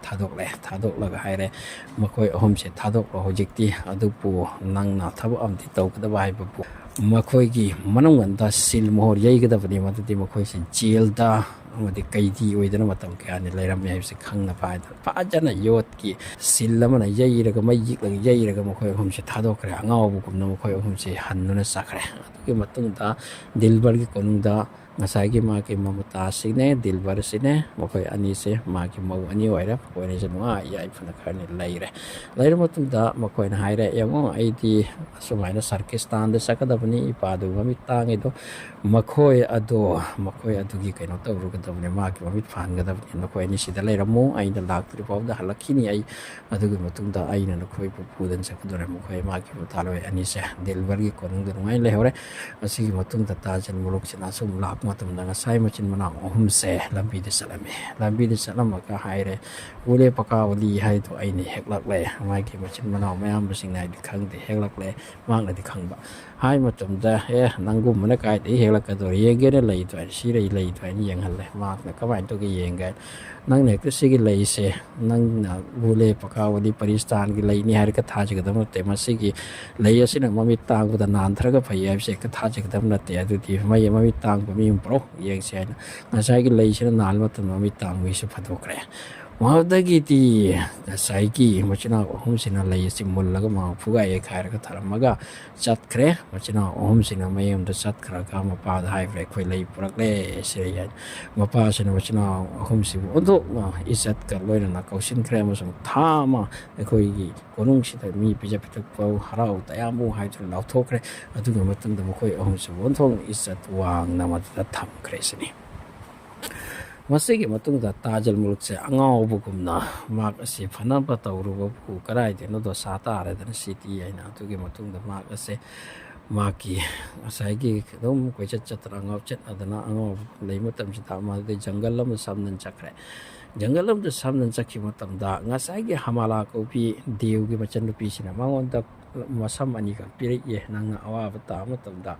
ꯅꯪ ꯑꯩꯒꯤ ꯁꯝꯁꯦ ꯃꯩꯗ ꯌꯥꯏꯌꯨ ꯃꯗꯨꯗ ꯑꯩ ꯂꯥꯛꯀꯅꯤ ꯍꯥꯏꯕ ꯃꯇꯝꯗ ꯃꯥꯅ ꯎꯄꯥꯏ ꯂꯩꯇꯦ ꯃꯁꯝꯁꯦ ꯍꯦꯛ ꯃꯩꯗ ꯌꯥꯏ ꯃꯇꯝꯗ ꯍꯃꯥꯂꯥ ꯀꯧꯕꯤ ꯂꯥꯏ ꯅꯨꯄꯤ ꯗꯦꯎ ꯅꯨꯄꯤꯁꯦ ꯊꯨꯡꯉꯔꯦ ꯀꯔꯤꯅꯣ ꯅꯪꯅ ꯇꯧꯔꯝꯃꯤꯁꯤꯗ ꯑꯣꯟꯊꯣꯛꯅ ꯑꯋꯥꯕꯅ ꯑꯩꯒꯤ ꯃꯝꯇꯥ ꯏꯆꯥ ꯅꯨꯄꯤꯗꯤ ꯀꯔꯥꯏꯅ ꯃꯥꯛꯄꯨ ꯑꯩꯅ ꯅꯨꯡꯉꯥꯏꯅ ꯃꯐꯝ ꯑꯃꯗ ꯊꯔꯝꯃꯤ ꯑꯩꯁꯦ ꯃꯐꯝ ꯑꯃꯗ ꯂꯥꯛꯄꯅꯤ ꯏꯄꯥꯒꯤ ꯐꯍꯟꯒꯦꯅ ꯑꯗꯨꯕꯨ ꯑꯩꯒꯤ ꯄ꯭ꯔꯣꯕ꯭ꯂꯦꯝ ꯑꯃ ꯇꯥꯔꯦ ꯑꯗꯨꯅꯅꯦ ꯅꯪ ꯑꯁꯤꯒꯤ ꯖꯪꯒꯜꯁꯤꯗ ꯑꯣꯟꯊꯣꯛꯅ ꯐꯖꯈ꯭ꯔꯕ ꯑꯗꯨꯒꯨꯝꯕ ꯀꯣꯅꯨꯡ ꯒꯨꯂꯦ ꯕꯀꯥꯋꯂꯤ ꯀꯣꯅꯨꯡꯒꯨꯝꯅ ꯆꯥꯎꯁꯤꯅꯤ ꯃꯥꯅ ꯑꯗ ꯒꯨꯂꯦ ꯕꯀꯥꯋꯂꯤ ꯀꯣꯅꯨꯡꯗꯤ ꯑꯩꯈꯣꯏꯗꯤ ꯑꯃꯨꯛ ꯐꯥꯎꯁꯨ ꯃꯥꯏ ꯀꯣꯅꯨꯡꯗ ꯌꯧꯕ ꯉꯝꯗ꯭ꯔꯤ ꯑꯗꯨ ꯈꯪꯁꯨ ꯈꯪꯗꯦꯅ ꯍꯥꯏꯕ ꯃꯇꯝꯗ ꯑꯩ ꯁꯨꯃꯥꯏꯅ ꯑꯗꯨꯝ ꯍꯥꯏꯈꯤ ꯑꯗꯨꯒꯤ ꯃꯇꯨꯡ ꯏꯟꯅ ꯁꯥꯎ ꯍꯥꯏꯕ ꯃꯇꯝꯗ ꯃꯍꯥꯛꯅ ꯒꯨꯂꯦ ꯕꯀꯥꯋꯂꯤꯒꯤ ꯀꯣꯅꯨꯡꯒꯤ ꯃꯑꯣꯡꯗꯨ ꯇꯥꯛꯄ ꯃꯇꯝꯗ ꯉꯁꯥꯏꯒꯤ ꯍꯃꯥꯂꯥ ꯑꯁꯤꯅ ꯃꯍꯥꯛꯀꯤ ꯃꯅꯥꯏ ꯃꯁꯤꯟ ꯗꯦꯎ ꯗꯥꯅꯤ ꯖꯤꯟ ꯚꯨꯠꯉꯩꯁꯤ ꯄꯨꯔꯛꯑꯒ ꯂꯣꯏꯅ ꯈꯔꯅꯤꯗ ꯁꯥꯗꯣꯛꯈ꯭ꯔꯦ ꯑꯗꯨꯒꯤ ꯃꯇꯨꯡꯗ ꯁꯦꯟ ꯊꯨꯝ ꯃꯌꯥꯝ ꯑꯃꯁꯨ ꯑꯣꯏꯍꯜꯂꯦ ꯑꯗꯨꯒꯤ ꯃꯇꯨꯡꯗ ꯃꯐꯝꯗꯨꯗ ꯃꯍꯥꯛ ꯂꯩꯔꯕ ꯃꯇꯨꯡꯗꯨꯗ ꯖꯪꯒꯜꯁꯤꯗ ꯃꯊꯟꯇ ꯂꯩꯕꯗꯤ ꯀꯗꯥꯏꯅꯣ ꯑꯗꯨꯗꯒꯤ ꯑꯗꯨꯋꯥꯏꯗ ꯎꯁꯤꯡ ꯌꯥꯟꯕ ꯑꯃ ꯂꯥꯛꯄꯁꯤꯡꯁꯤꯗ ꯃꯍꯥꯛꯅ ꯀꯧꯁꯜꯂꯒ ꯄꯤꯖ ꯄꯤꯊꯛꯂꯦ ꯃꯅꯥꯏ ꯃꯁꯤꯡꯁꯨ ꯃꯌꯥꯝ ꯑꯃ ꯊꯝꯂꯦ ꯃꯍꯥꯛꯅ ꯑꯗꯨꯒꯤ ꯃꯇꯨꯡꯗ ꯄꯤꯖ ꯄꯤꯊꯛꯂꯦ ꯁꯦꯟꯁꯨ ꯄꯤꯔꯦ ꯑꯗꯨꯒꯤ ꯃꯇꯨꯡꯗ ꯃꯁꯤꯒꯤ ꯀꯣꯅꯨꯡ ꯑꯁꯤꯗ ꯂꯥꯛꯎ ꯃꯤ ꯄꯨꯝꯅꯃꯛ ꯃꯁ꯭ꯋꯥꯏꯗ ꯂꯩꯔꯣ ꯂꯥꯛꯎ ꯍꯥꯏꯅ ꯍꯥꯏꯕꯗꯒꯤ ꯇꯞꯅ ꯇꯞꯅ ꯄꯩꯁꯥ ꯄꯥꯏꯕ ꯅꯨꯄꯥ ꯑꯃ ꯖꯪꯒꯜ ꯃꯅꯨꯡꯗ ꯑꯣꯟꯊꯣꯛꯅ ꯐꯖꯈ꯭ꯔꯕ ꯃꯍꯜ ꯑꯃ ꯁꯥꯗꯨꯅ ꯂꯩꯔꯦ, ꯃꯁꯤꯗ ꯂꯣꯏꯅ ꯆꯠꯂꯁꯤ ꯍꯥꯏꯗꯨꯅ ꯃꯗꯨ ꯂꯩꯕ ꯍꯧꯔꯦ. ꯂꯩꯕ ꯍꯧꯕꯁꯤꯗꯒꯤ ꯃꯤ ꯂꯣꯏꯅ ꯁꯔꯀꯤꯁꯇꯥꯟ ꯑꯁꯤꯗꯒꯤ ꯑꯉꯝꯕ ꯃꯤ ꯃꯍꯥꯛꯀꯤ ꯃꯅꯥꯛꯇ ꯂꯣꯏꯅ ꯇꯥꯗꯨꯅ ꯂꯩꯈ꯭ꯔꯦ. ꯑꯁꯣꯝ ꯅꯥꯀꯟꯗ ꯁꯔꯀꯤꯁꯇꯥꯟꯒꯤ ꯅꯤꯡꯊꯧ ꯃꯄꯥꯁꯦ ꯑꯁꯨꯝꯅ ꯈꯜꯂꯛꯂꯦ, ꯀꯔꯤꯅꯣꯅꯦ ꯋꯥꯔꯤꯁꯤꯗ ꯂꯤꯔꯛꯄꯗ ꯁꯨꯃꯥꯏꯅ ꯆꯥꯎꯔꯕ ꯑꯗꯨꯒꯨꯝꯕ ꯅꯤꯡꯊꯧꯒꯨꯝꯕ ꯅꯨꯄꯥ ꯑꯃ ꯃꯗꯨꯒꯤ ꯖꯪꯒꯜꯗꯨꯗ ꯄꯥꯟꯗꯨꯅ ꯂꯩꯔꯤ ꯍꯥꯏꯔꯤ. ꯃꯍꯥꯛꯀꯤ ꯃꯍꯜꯗꯨꯗꯤ, ꯃꯍꯥꯛꯀꯤ ꯀꯣꯅꯨꯡꯗꯨꯗꯤ ꯅꯤꯡꯊꯧ ꯅꯪꯒꯤꯁꯤꯗꯒꯤ ꯍꯦꯟꯅ ꯐꯖꯩ ꯍꯥꯏꯗꯨꯅ. ꯑꯗꯨꯅ ꯃꯍꯥꯛꯀꯤ ꯅꯤꯡꯊꯧꯗꯨꯒꯤ ꯄ꯭ꯔꯙꯥꯟ ꯃꯟꯇ꯭ꯔꯤ ꯊꯥꯔꯛꯂꯦ. ꯁꯔꯀꯤꯁꯇꯥꯟꯒꯤ ꯅꯤꯡꯊꯧꯒꯤ ꯇꯥꯖꯜ ꯃꯨꯂꯨꯛꯀꯤ ꯃꯄꯥꯁꯤꯅ ꯑꯁꯨꯃꯥꯏꯅ ꯂꯩꯕꯥꯛ ꯑꯃꯗ ꯅꯤꯡꯊꯧ ꯀꯣꯅꯨꯡ ꯅꯤꯡꯊꯧ ꯑꯅꯤ ꯂꯩꯕ ꯌꯥꯕ ꯅꯠꯇꯦ. ꯑꯗꯨꯅ ꯅꯪ ꯑꯩꯒꯤ ꯑꯟꯗꯔꯗ ꯂꯥꯛꯄ꯭ꯔꯥ ꯅꯠꯇ꯭ꯔꯒ ꯑꯩꯒꯤ ꯑꯟꯗꯔꯗ ꯂꯥꯛꯄ꯭ꯔꯥ ꯑꯃ ꯇꯧ ꯍꯥꯏꯗꯨꯅ ꯃꯗꯨꯒꯤ ꯇꯥꯖꯜ ꯃꯨꯂꯨꯛꯅ ꯃꯄꯥꯅꯤ ꯍꯥꯏꯕ ꯈꯪꯉꯗꯨꯅ ꯃꯍꯥꯛꯄꯨ ꯅꯣꯡꯃ ꯏꯟꯚꯥꯏꯠ ꯇꯧꯔꯦ. ꯏꯟꯚꯥꯏꯠ ꯇꯧꯔ ꯃꯇꯨꯡꯗ ꯄꯤꯊꯛꯇꯅ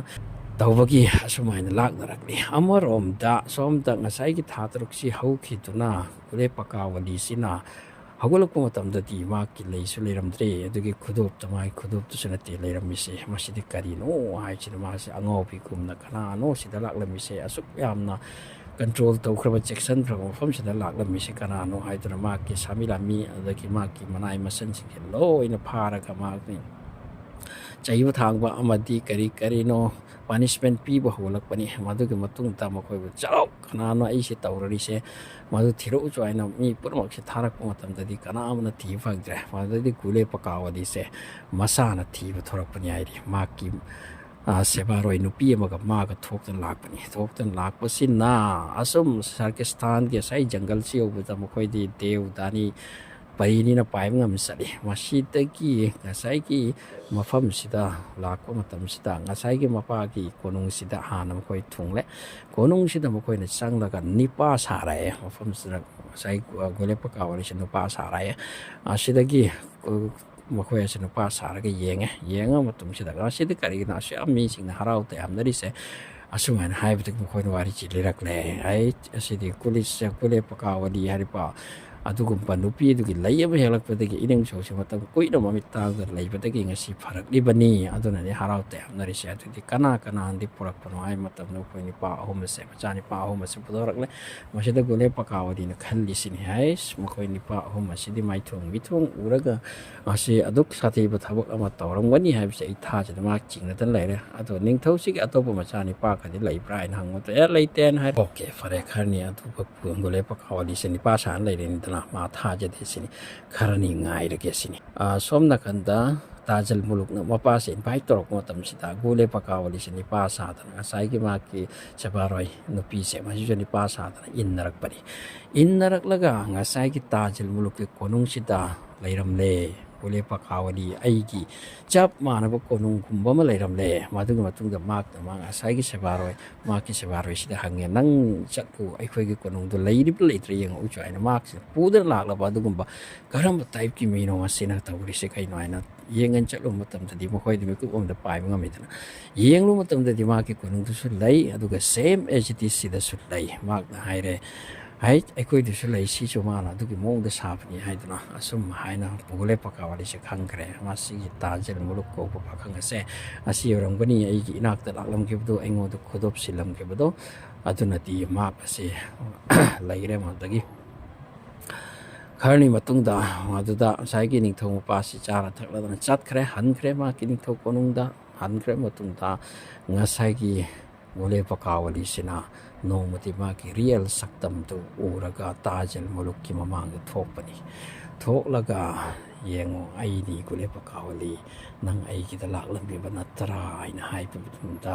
ꯇꯥꯖꯜ ꯃꯨꯂꯨꯛꯁꯦ ꯑꯉꯥꯎꯕꯒꯤ ꯋꯥꯐꯝ ꯑꯣꯏꯈ꯭ꯔꯦ. ꯏꯃꯥ ꯅꯪ ꯑꯩ ꯁꯤꯗ ꯂꯥꯛꯂꯕ ꯑꯣꯏꯔꯦ, ꯑꯩꯅ ꯅꯪꯒꯤ ꯋꯥꯈꯜꯗ ꯅꯪꯕꯨ ꯍꯦꯛ ꯎꯈꯤꯕꯗꯒꯤ ꯅꯨꯡꯁꯤꯕꯗ ꯑꯉꯥꯎꯕꯒꯨꯝꯅ ꯅꯪꯕꯨ ꯀꯔꯝ ꯍꯥꯏꯅ ꯐꯪꯒꯅꯤ ꯍꯥꯏꯅ ꯂꯩꯔꯛꯄꯅꯤ ꯍꯥꯏꯅ ꯒꯨꯂꯦ ꯄꯀꯥꯋꯥꯂꯤꯒꯤ ꯂꯩꯁꯥꯕꯤ ꯐꯖꯕꯤ ꯑꯗꯨ ꯄꯔꯤ ꯅꯨꯄꯤ ꯑꯁꯤꯒꯤ ꯃꯈꯨꯠꯁꯤ ꯆꯞ ꯄꯥꯏꯈꯤꯕ. ꯃꯁꯤꯗ ꯒꯨꯂꯦ ꯄꯀꯥꯋꯥꯂꯤꯁꯦ ꯃꯥꯒꯤ ꯃꯈꯨꯠꯁꯤ ꯀꯛꯆꯤ. ꯑꯩꯗꯤ ꯉꯁꯤ ꯇꯥꯏꯕꯪ ꯃꯤꯒꯤ ꯈꯨꯠꯇ ꯖꯥꯠ ꯇꯥꯈ꯭ꯔꯦ, ꯄꯔꯤꯒꯤ ꯈꯨꯠꯇ ꯅꯨꯄꯥꯅ ꯁꯣꯛꯄ ꯌꯥꯗꯦ ꯁꯤꯅꯤ ꯇꯥꯏꯕꯪ ꯃꯤꯅ. ꯑꯁꯨꯃꯥꯏꯅ ꯇꯧꯗꯅ ꯃꯍꯥꯛ ꯑꯁꯦ ꯂꯩꯔꯦ. ꯂꯩꯔꯕ ꯃꯇꯨꯡꯗ ꯈꯔꯅꯤ ꯂꯩꯔꯦ. ꯑꯗꯨꯒꯤ ꯃꯇꯨꯡꯗ อุเลปกาวดีนะไฮเร่จัดละสิไอ้คุยกับคนนุ่งไทยตัวนะมากอาเซียมาคุยอันนี้ชินโตแล้วก็ปูตัวนั้นหลากแหล่ปริสถานทลายระลวดทลายแร่แค่นี้เสตาจัลมุลกเสมัสยิดกี้ไม่นำมหานำขังลักเลวารีเสขังลักปตาใส่กุเลปกาวดีกี้มามาชินขังเครมาดูที่มากิมาจานุปีเสไตบังมีมก็นุ่งสีให้เสปรีนะไตบังมีก็นุ่งสีนะพยาพระให้ตัวนั้นมาชิดขังสาวคิดนะกุเลปกาวดีกี้มาป้าสิขังหันเล่มามาสิขังหันเล่อะตุกี้มาตุงดามาคุยอันนี้เสพารักอัลลังลักปนีไอรีอาชินะปริสถานตกี้ताजल मुलुक ना जंगलम द ताखरे अदुगा गुले पकावली सिना मफम द ताखरे अदुगा गुले पकावली सिपु हायरे नंग दी ताइबुंग मिना सोख्र मिनी अदुना नंग बु मई दा ओक लगा मई थारगा नंग सि चुमथोक लगा नंग सि सेंगदोक पम संगी हायदरा मई करा थार द याम वाहन नंग हन खरि हायरे अदु मतुंग द माक असे जेल द थमगुम थमखरे असोम द ताजल मुलुक से जंगलम द तादुन लेखरे तादुन लेरो मतुंग द माक असे कराय द आइना चकदब से हायदरा असोम चलक चलक नोम जंगल उरी लिंजाव थोरक लगा लिल याई भी लिन याई माकी याई असे माग ओथोगा मदुगी याई तुन पुंगlang langba hingi matamsida tin kang sanga hichaba masigi matamsida tajal muluk khalle masigi याई असे phangati ai di thabak kana ni tona city aina mak na mas u kakat kraka leiful pugatan cha khare adugi matung thanga sai lil china ओथोक लगा माकी मोती से थम्मगा सांगा चारक मतम से मथक से लेफुल ma'am से लंगथरक्तुना मम खरे अदुगी मतुंदा लील असे माकी याइसी पांगी बसिदा मकोखी उद दग दग थात मसाबसी दोए असिग मतुंदा ताजन मुलुक्तुना माकी मोती से आके पिराय हापसलगा मुक लाकपनी लाग जंगल सम मोयना लेरमी मोयना वांगांबी मोयना से निपा से ताली पोइरा ताजल मुलुक्ता सिगी ममांग चखरगा अखोगी पुखरी में लेरमगनी पुखरी दुकी इसिंग दुदा हेक लुप मतमदा क्वाक ओलखिनी अदुगी मतुंगदा पुखरी सिगी ओइरोम थंगबदा सना गुमना फज फजबा अदुगुम हई अमा पालगनी मादुगी हई दु चाबदा ngasai क्वाक तो मी ओइखिगनी अदुबु मादुगी पुखरी दु लुप मतमदा मसिगी शक्ति सि फंगदोरि बनी अदुबु मादुगी लिन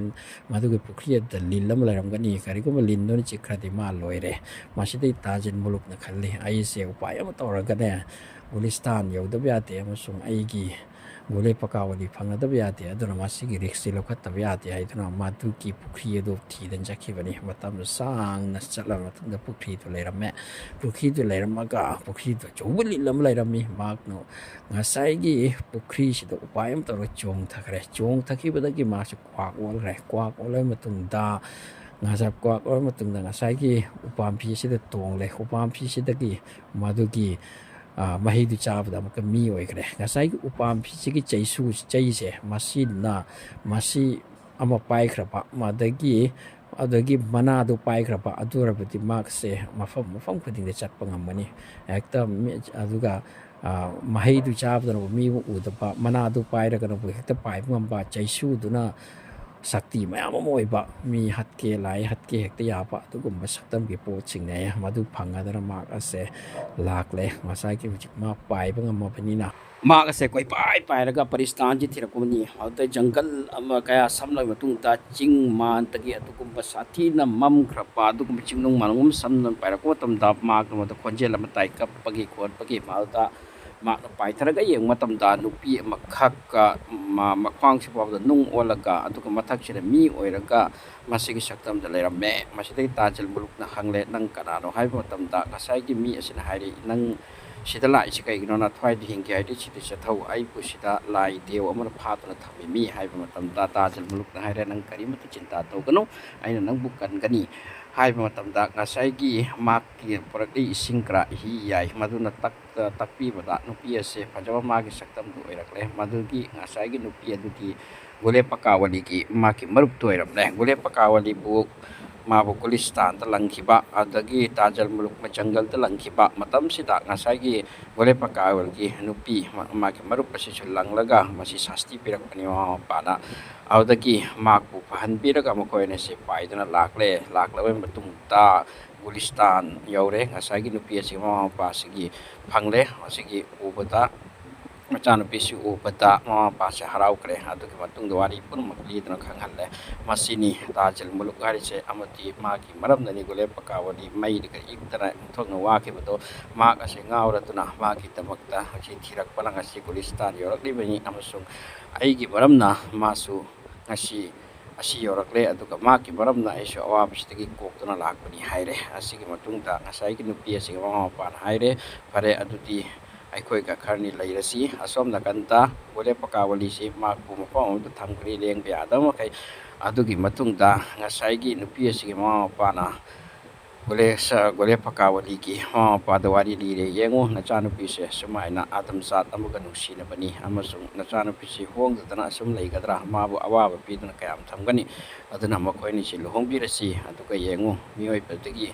ꯃꯤꯑꯣꯏꯕ ꯍꯥꯏꯔꯤꯁꯦ ꯌꯥꯝꯅ ꯃꯇꯤꯛ ꯃꯒꯨꯟ ꯂꯩꯈ꯭ꯔ ꯄꯣꯠꯅꯤ ꯑꯗꯨꯒ ꯑꯥꯗꯝꯆꯥꯠ ꯍꯥꯏꯔꯤꯁꯦ ꯅꯪꯅ ꯈꯪꯗꯅ ꯇꯧꯕꯅꯤ ꯑꯩꯈꯣꯏꯗꯒꯤꯁꯨ ꯃꯈꯣꯏꯅ ꯍꯦꯟꯅ ꯃꯒꯨꯟ ꯂꯩꯔꯤ ꯄꯣꯠꯅꯤ ꯍꯥꯏꯅ ꯃꯌꯥꯝ ꯑꯃ ꯋꯥꯁꯦ ꯍꯥꯏꯗꯨꯅ ꯌꯥꯍꯜꯂꯦ ꯑꯍꯥꯟꯕꯗꯗꯤ ꯒꯨꯂꯦ ꯄꯀꯥꯋꯂꯤꯒꯤ ꯃꯄꯥꯁꯨ ꯌꯥꯝ ꯁꯥꯎꯏ ꯃꯃꯥꯁꯨ ꯌꯥꯝ ꯁꯥꯎꯏ ꯌꯥꯗꯦ ꯍꯥꯏ ꯃꯔꯝꯗꯤ ꯄꯔꯤꯒꯤ ꯖꯥꯠꯀ ꯃꯤꯑꯣꯏꯕꯒꯤ ꯖꯥꯠꯀ ꯌꯥꯅꯕ ꯍꯣꯠꯅꯗꯦ ꯑꯃꯗꯤ ꯂꯨꯍꯣꯡꯕ ꯌꯥꯕ ꯍꯣꯠꯅꯗꯦ ꯑꯗꯨꯕꯨ ꯃꯉꯣꯟꯗ ꯃꯍꯥꯛ ꯌꯥꯝꯅ ꯅꯤꯡꯊꯧ ꯑꯃꯒꯤ ꯃꯆꯥꯅꯤ ꯍꯥꯏꯔꯗꯤ ꯃꯍꯥꯛ ꯃꯇꯤꯛ ꯃꯒꯨꯟ ꯂꯩ ꯍꯥꯏꯔꯗꯤ ꯂꯨꯍꯣꯡꯕꯕꯨꯗꯤ ꯌꯥꯏ ꯑꯗꯨꯕꯨ ꯃꯥ ꯍꯨꯔꯥꯟꯅ ꯑꯩꯈꯣꯏꯒꯤ ꯂꯝꯗꯝꯗ ꯂꯥꯛꯈꯤꯕꯅꯤ ꯍꯨꯔꯥꯟꯅ ꯂꯩ ꯄꯨꯈꯤꯕꯅꯤ ꯑꯗꯨꯅ ꯃꯍꯥꯛꯄꯨ ꯀꯔꯝ ꯍꯥꯏꯅ ꯌꯥꯅꯤ ꯍꯥꯏꯕꯁꯤꯗꯒꯤ ꯉꯁꯥꯏ ꯅꯨꯄꯤ ꯑꯁꯤꯒꯤ ꯃꯃꯥꯅ ꯃꯍꯥꯛꯅ ꯇꯧꯔꯤꯗꯨ ꯃꯖꯕꯨꯔꯅꯤ ꯃꯍꯥꯛꯁꯨ ꯃꯄꯥꯕꯨ ꯅꯨꯡꯁꯤꯕꯗꯒꯤ ꯃꯍꯥꯛ ꯑꯁꯤꯅ ꯇꯧꯈꯤꯕꯅꯤ ꯑꯗꯨꯕꯨ ꯃꯍꯥꯛ ꯍꯧꯖꯤꯛ ꯕꯦꯄꯅꯥ ꯑꯣꯏꯗꯨꯅ ꯉꯁꯤ ꯆꯍꯤ ꯀꯌꯥꯗꯒꯤ ꯅꯆꯥꯅꯨꯄꯤꯒꯤ ꯗꯤꯋꯥꯅꯥ ꯑꯣꯏꯗꯨꯅ ꯂꯥꯛꯂꯤꯕꯅꯤ ꯑꯗꯨꯅ ꯃꯍꯥꯛꯄꯨ ꯀꯣꯛꯄꯤꯔꯣ ꯑꯗꯨꯒꯤ ꯃꯇꯨꯡꯗ ꯃꯈꯣꯏ ꯑꯅꯤꯁꯤ ꯊꯨꯡꯍꯟꯕꯤꯈ꯭ꯔꯣ ꯍꯥꯏꯗꯨꯅ ꯑꯔꯣꯏꯕꯗ ꯌꯥꯔꯕꯒꯤ ꯃꯇꯨꯡꯗ ꯃꯈꯣꯏꯁꯨ ꯃꯃꯥ ꯃꯄꯥꯅ ꯔꯦꯗꯤ ꯑꯣꯏꯔꯗꯅ ꯒꯨꯂꯦ ꯄꯀꯥꯋꯂꯤꯁꯦ ꯍꯧꯖꯤꯛ ꯇꯥꯖꯜ ꯃꯨꯂꯨꯛꯀ ꯂꯨꯍꯣꯡꯕꯒꯤꯗꯃꯛꯇ ꯔꯦꯗꯤ ꯑꯣꯏꯈ꯭ꯔꯦ ꯇꯥꯖꯜ ꯃꯨꯂꯨꯛꯇꯁꯨ ꯃꯉꯣꯟꯗꯁꯨ ꯍꯤ ꯌꯥꯎꯔꯕꯅꯤꯅ ꯊꯣꯛꯎ ꯍꯥꯏꯕꯗꯨ ꯊꯣꯛꯂꯦ ꯑꯗꯨꯒꯤ ꯃꯇꯨꯡꯗ ꯃꯈꯣꯏ ꯑꯅꯤꯁꯦ ꯌꯥꯝꯅ ꯁꯥꯟ ꯁꯄꯠ ꯌꯥꯝꯅ ꯊꯥꯛ ꯋꯥꯡꯅ ꯑꯦꯔꯦꯟꯖ ꯇꯧꯔꯗꯅ ꯃꯈꯣꯏꯅꯤꯁꯦ ꯂꯨꯍꯣꯡꯕꯤꯈꯤꯁꯤꯅꯤ ꯑꯗꯨꯒꯤ ꯃꯇꯨꯡꯗ ꯃꯈꯣꯏꯅꯤꯁꯦ ꯄꯔꯤꯁꯊꯥꯟꯗ ꯃꯇꯝ ꯀꯨꯏꯅ ꯅꯨꯡꯉꯥꯏ ꯌꯥꯏꯐꯅ ꯂꯩꯔꯝꯕꯒꯤ ꯃꯇꯨꯡꯗ ꯃꯈꯣꯏꯒꯤ ꯉꯁꯥꯏꯒꯤ ꯀꯣꯅꯨꯡ ꯑꯁꯤꯗ ꯑꯃꯨꯛ ꯂꯥꯛꯈꯤ ꯑꯃꯁꯨꯡ ꯒꯨꯂꯦ ꯄꯀꯥꯋꯂꯤꯁꯦ ꯇꯥꯏꯕꯪ ꯃꯤ ꯑꯣꯜꯂꯗꯨꯅ ꯇꯥꯏꯕꯪ ꯃꯤꯒꯤ ꯁꯛꯇꯝꯗ ꯃꯄꯨꯟꯁꯤ ꯆꯨꯞꯄ ꯑꯃ ꯃꯈꯣꯏ ꯑꯅꯤꯁꯤ ꯄꯥꯟꯈꯤ ꯑꯗꯨꯕꯨ ꯃꯈꯣꯏ ꯑꯅꯤꯁꯤꯒꯤ ꯃꯆꯥ ꯃꯁꯨꯗꯤ ꯂꯩꯈꯤꯗꯦ ꯍꯥꯏꯔꯤ ꯑꯁꯨꯃꯥꯏꯅ ꯃꯈꯣꯏ ꯑꯁꯤ ꯑꯍꯜ ꯑꯣꯏꯅ ꯅꯨꯡꯁꯤꯅ ꯂꯩꯔꯝꯂꯒ ꯁꯤꯅꯈꯤ ꯍꯥꯏꯔꯤ